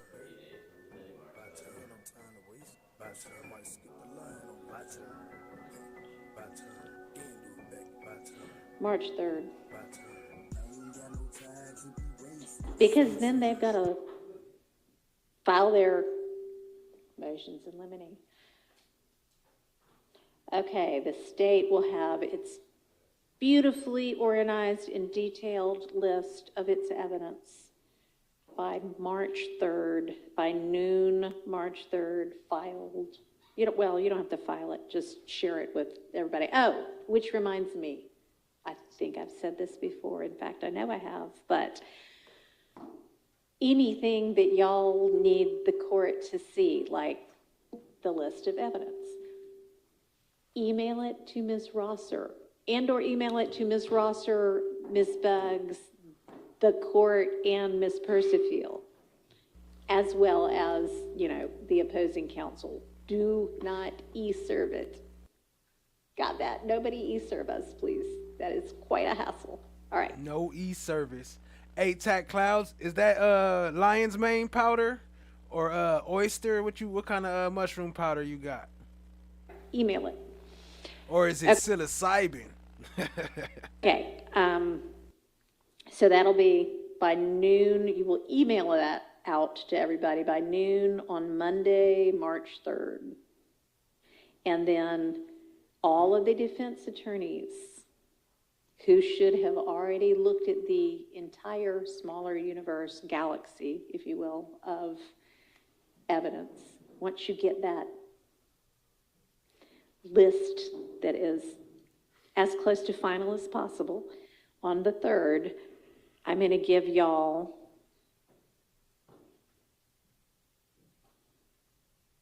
until the 17th to file. These will be filed, all of your motions in limine that are specific, that say I'm challenging item number, whatever it is on their list, and here's why.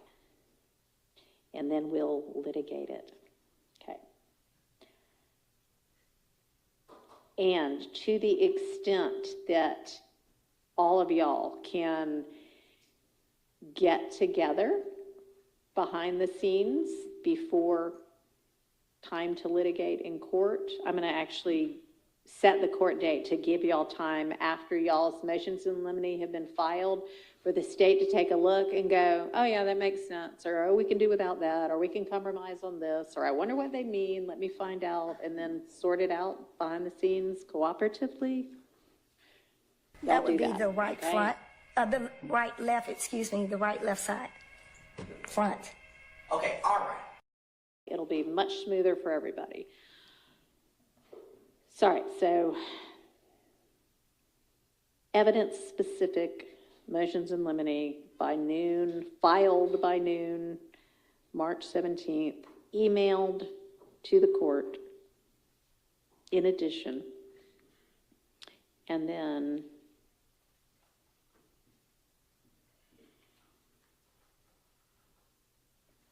why don't we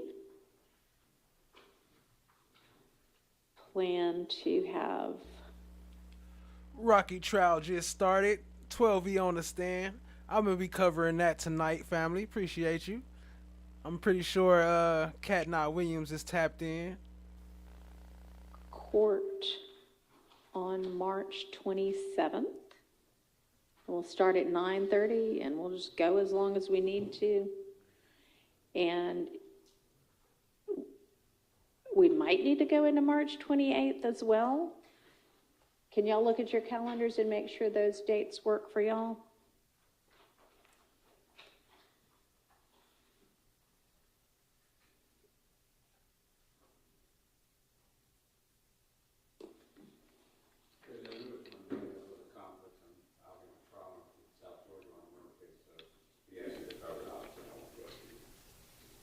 Okay, thank you. March 27th is Thursday and Friday. Mm-hmm. Those are good? Okay. Mr. Johnson, how about you? All right, I'll go ahead and block those out on your calendars. And then if y'all can resolve everything beforehand, we won't need to have those, but you probably won't be able to resolve everything, but you may be able to resolve some things. Okay, and then we'll go from there. Does that sound good? All right, anything else we need to think about right now? I just wanted to add something. I Uh-huh. know you already denied the motion from me as to the videos. Uh-huh. I just wanted to add another point to that. Okay. Whenever the court's ready. I'm ready. Well, I understand and I appreciate the state's position that Baker did not involve a RICO in the gang case.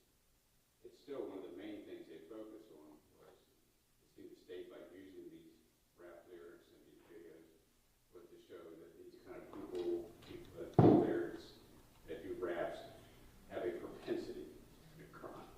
And that's one thing the Supreme Court focused on. And I would take a position that is another reason why we would ask that the court reconsider its position in denying that motion. All right, thank you.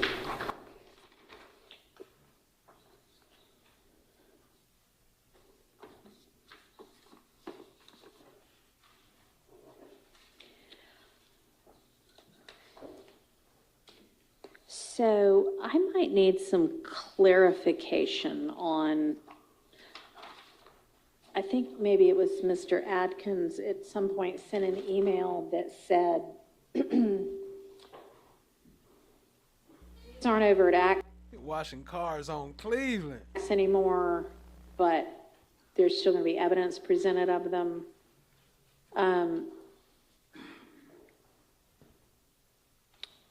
And is that going to be, Miss D55, what up, family? with regard to particular charged crimes in the indictment, or just with regard to RICO, or intrinsic to other crimes? A little bit of both. Okay. To be honest with the court, in terms of some of the street gang charge counts and the count 1 RICO, like, evidence typically will go to both because they're Okay. part and parcel of the same, other than the different elements in this case. But that's why that last page of the chart, we wanted to identify, for clarity's sake, for all the court and defense counsel, which overt acts the state intends to introduce in the trial, even though they won't be on the redacted indictment. All right. If any of the defense attorneys have got a question or need clarification about what that means, y'all can just take that up with Mr. Adkins and he can provide clarity. Well, it really just means if there's going to be an objection, we're going to have to have that kind of an overt act. That's what it means. Okay. We just want to be straightforward. Okay. Okay. So that entire fourth page then, those are not listed in the redacted indictment anymore, but y'all will be introducing evidence of them. And I assume the evidence will largely be what's in the fourth column? Correct, Your Honor. Okay. And in fact, all of these on this chart, they almost are the evidence. Like, Okay. either a video, a post, or a picture. Okay. Go ahead. There may be one or two that involves testimony. Okay. But like number 112, there's an actual, they're all social media posts or videos. So, yes, Your Honor. All right.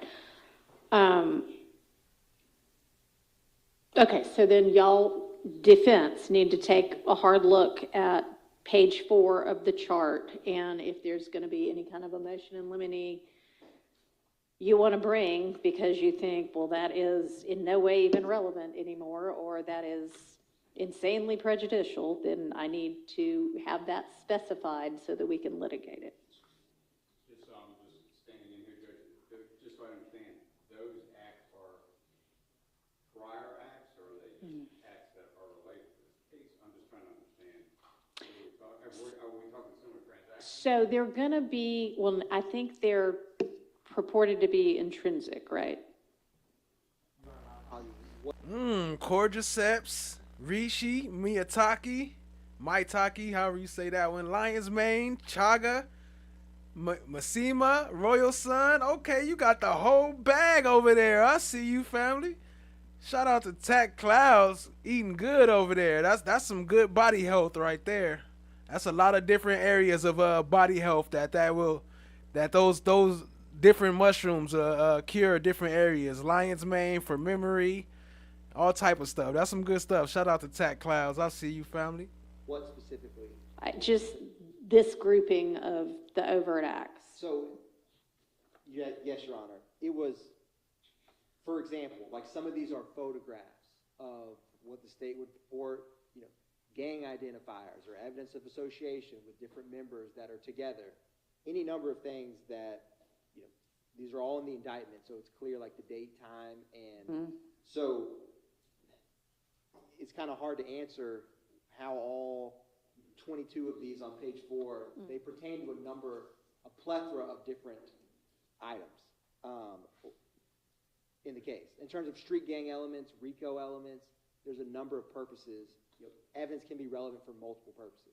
So they're not, and then there's a couple on here as I emailed to the court and counsel in terms of the shootings of Ms. Frida Reed's home, the traffic stop near Trestle Tree after the fight at Magic City. Right. And there's one other one I'm missing off the top of my head. But other than those acts, which... Big facts, Tack Clouds. Mushrooms are the future of healing, PTSD, all that extra stuff. That's a fact. That's the future. Even using it for plastic, using the mycelium to replace plastic, genius. The state is articulating as intrinsic. This list is just to assist. Obviously, the chart we give on March 3rd will make it crystal clear what other evidence the state intends to introduce and through who. But this was just wanted to be up front with the defense in the court if they didn't just remove from their mind considering what we redacted. Okay, so the answer to your question is they are going, all of these 22 are, correct me if I'm wrong, going to fall somewhere between that January 2015 and April 2022. They're already listed in the original gigantic indictment, and they are still perceived by the state to be relevant to the charges in this case, if not the substantive counts other than RICO, at least RICO, but some of them may be to say, oh, here's how these two people were connected or something like that. Correct. All right. But are they related to charges that have been, no process taken off? No, so all of these were related to count 1 RICO. We just, for efficiency's sake, removed them for what the jury at the end is not going to be tasked with saying is overt act 10, which is a facial tattoo YSL on Mr. Murphy. That may be an exhibit of the case, but it's not going to be an overt act that the jury's going to go back there and deliberate. Is this an overt act in furtherance of the conspiracy? It's just relevant and admissible evidence. Tethered, they all pertain to count 1 RICO, but some have multiple purposes. Street gang charges or other. Do any of them fall under similar transaction issues? There's no similar transaction issue because of the count 1 RICO with these specific evidence. I mean, if you look at this list, other than these are, I guess I'm a little confused. Well, like you mentioned and like I said, I apologize, I'm not as familiar with this case. When you said it was one act where somebody shot somebody's house up. Correct. So is that particular victim listed as a victim in a count in this case? So no, to answer your question, well, yes. But in a different. You see what I'm getting at? I'm just trying to understand. Yeah. Ms. Reed herself was not listed in the indictment, but that retaliatory shooting, there was an email that listed that is intrinsic to this case. I can talk more with you all. It's kind of complicated, but Yeah, I think it's, what he's, I think asking is it intrinsic to a substantive charge against one of these defendants? Is that what you're asking? And count one RICO. Yeah, other than the count one RICO. Like, is it any of the non-number one RICO charges that any of these defendants faces, is it intrinsic to one of those counts? Is that what you're asking? Yes, and would we still need to have a separate hearing on any of those? Yes, if y'all want a hearing on them, yes, you're going to have to allege something in a motion in limine that says this should not be admissible evidence. And that's how the state was identifying, so the defense counsel would know what other acts that are not counsel we're going to use, so that the defense counsel has an objection. And it's page 422 items. So there's an email that Mr. Modelli has that is from January 24th of 2025. So it has January 22nd and 26th, 2015 shooting in Miss Rita Reed's home. The April 28th shooting at Club Crucial that preceded the 1428 Adele Drive and 1903 Drew Drive later that night, which are overt acts 41 through 46. And then you have the October 1st, 2015, which was initially overt acts 56 through 59, which is where Mr. Arnold, Mr. Arnold gets in a fight in Magic City, and then they get to a traffic stop over near Trestle Tree later on that night. It was an overt act of the conspiracy to commit attempted murder. And then you have the May 10th, 2019, Javon Fleetwood attempted murder of Willie Howard Jr. So those four are what's in that January 24th email that I know you didn't get yourself, but defense counsel has, Mr. McMullin has it. And then those four, and this was really just, if you look at this chart number 4, a lot of these, other than those four I just mentioned, are just photographs or a video clip, something of that nature, that are outlined in the indictment. All right. I have another question. Are there videos or rap lyrics that are intended to be admitted that are not listed on one of these 4 pages? Not rap music videos or something like that. No. Okay. There may be other videos, like from people's cell phones or something they post. Okay, but rap video, rap lyrics, everything that is one of those things is already in this 4-page chart. Correct. All right, y'all got that, defense attorneys? With regard to, your Baker type argument, you already have before you in this 4-page chart any rap lyrics or rap videos that the state intends to introduce. So you can go ahead well before March 3rd and be looking at that and figuring out whether you want to file a motion limine with regard to any of that.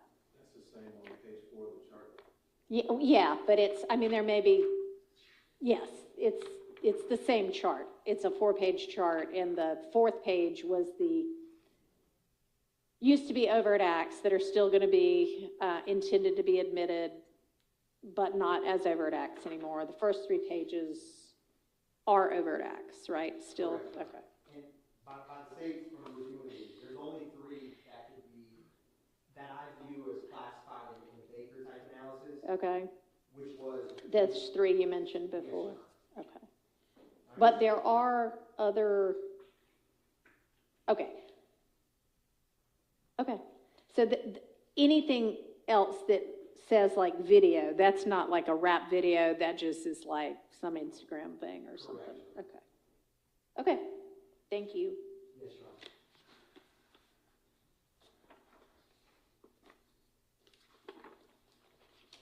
All right, I appreciate everybody's time. Is there anything else anybody thinks we should be discussing right now? Your Honor, I just wanted to put on the record, just ask that, of course, our clients remain here and not be sent anywhere else, so that we'll have time to confirm it. My client specifically was concerned about being sent back to DOC. Okay, I don't know the answer. Ms. Rosser.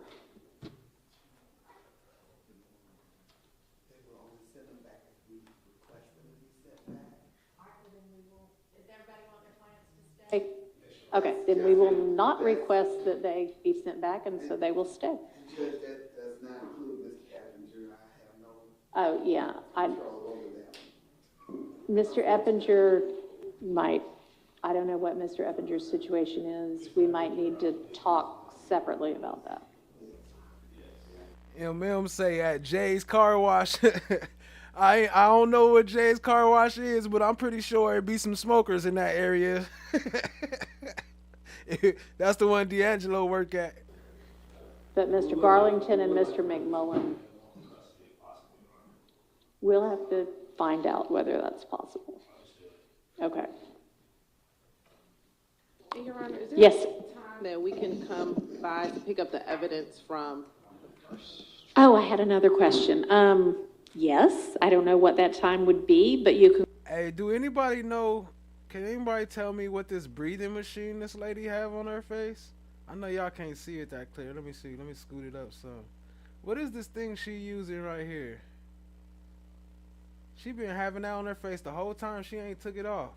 What is this? Can't really see it, but I don't know what the heck that is. My bad, y'all. You can coordinate that with Ms. Rosser, and as you know, we had 3 different court reporters on that trial, and one of them is no longer employed by Fulton. One of them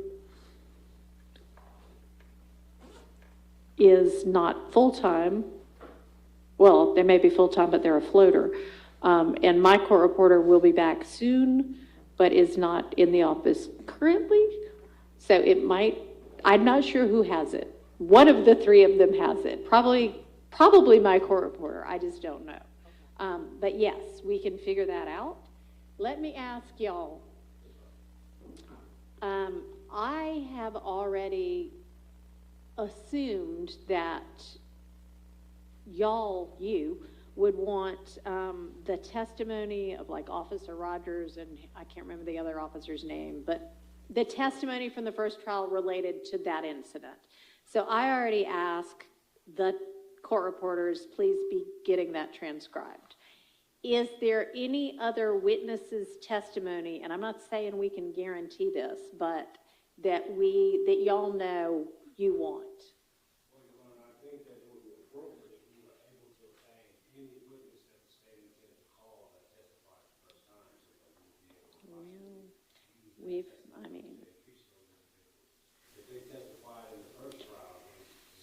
All right, we're talking about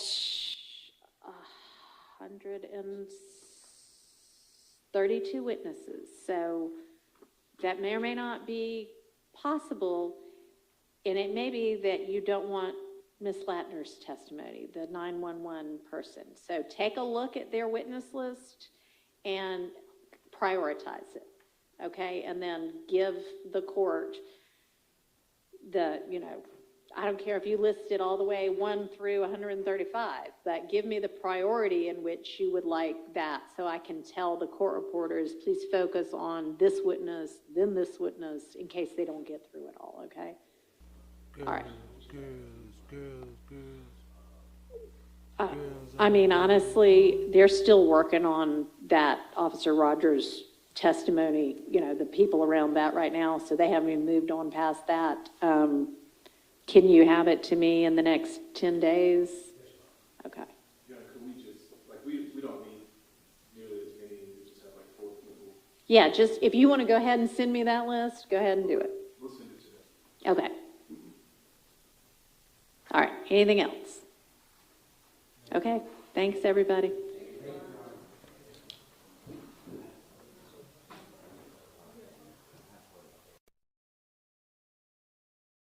Well, family. Looks like they getting ready for trial. They about to be selecting their jury soon. Appreciate y'all rocking out with your boy. This is getting pretty crazy out there. I'll probably do some breakdown edits so we can understand a little more of what's going on. Cause man, it'd be hard for me to hear half of the stuff they be saying. I'll turn it up for y'all, but I can't hear it that good on my side. Have to get them headphones. Oh, matter of fact, I need to order this cord for my headphones. I need a longer extension cord because I'm too far from my computer. But appreciate y'all being here, family. Shout out to all the sponsors of the stream today. Jazzy T, appreciate you, family. Deidre Williams, Allie with a Y, Tack Clouds, Brown Sugar Baby, welcome to the club, welcome to the family, appreciate you. Chloe Albert's Revenge, Late Night Baking with Mookie, Just Lee, and Lav said she sent some memberships through Brown Sugar Babe, so we appreciate you, family. Shout out to Lav, always have fun. Shout out to No One, y'all go sub up. He got some fire music on deck as always. I will be coming back later tonight to do the ASAP trial, the ASAP coverage. They just starting right now, but I got a couple things I got to catch up on, so I ain't gonna get into it. I will be in the bushes, probably over there in Cat's channel. So matter of fact, let me see if she live, cause I can do a redirect, so y'all ain't gotta worry about clicking and pushing. Kicking and pushing, clicking and pushing. All that. Let me see if she live, cause she might still be streaming ASAP. I mean the one we was just watching, cause I know she was streaming that earlier. Let me see if she got a redirect real quick. Oh yeah, ASAP. Yep, here we go. Okay, got it locked in. Appreciate y'all, family, for sticking around. We about to tap into the Relly Jelly trial with Cat Knott Williams, and I'm gonna get some things finished over here on my end. But I appreciate y'all being here. Let me run this outro. Shout out to everybody in the building. I don't want to hold y'all too long, so I ain't gonna say all the names, but shout out to everybody who been here. Y'all been here the whole time, so y'all know who y'all is. Mookie, No One, appreciate you. Survivor Speaks, shout out to Survivor Speaks, much love, and all that. So we holla at y'all. Shout out to Brown Sugar, appreciate you. We gon' play this outro, and then we gonna fall into Cat channel. Let her know Flesh of the God sent you. Peace out, fam. Y'all have a great one. Thanks for all your support. It's greatly appreciated, as always. Peace.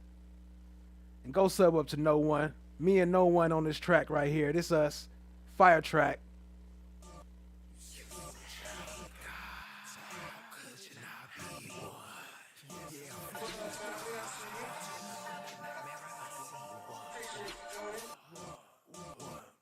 From the ashes he arose. Never hated friend or foes. Just a sub to art and not giving a fuck.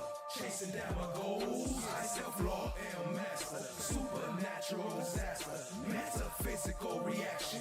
I am the flesh. I am the God. No one got the lab on lockdown. Talking hot winters and cold summers. Black Force ones when we slide in the streets. We all stay home at a club jumping. What up, cousin? I see you, fam. Throwing slime corners when I watch the trial. LEOs be capping. Chatting action. Come and tap in the most interactive. I am the flesh. I am the God. I am the flesh. I am the God. Tap in, being gone, flesh skin, every rap in. If you like us, gon' get the lights up. You the sub, you the shell, tell them pack in. From the left, right, front to the passenger side. It's right here, the premiere. How you know? Cause them boys broadcast to the live. Wanna talk about it, hit the link right here. Slide coins up, got 100 bands. Montage, watch how the check. And the band made love to a bobblehead. 2 bands do a dance like check. I'ma keep going till I'm motherfucking tired. You what? I'm motherfucking tired. Slide real side, could we rain down game? Like, what you mean? Just watch the rise. Watch the rise. I am the flesh. I am the God. I am the flesh. I am the God. Flesh of the God.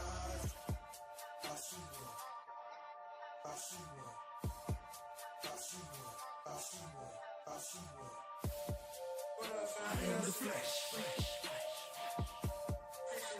I am the God.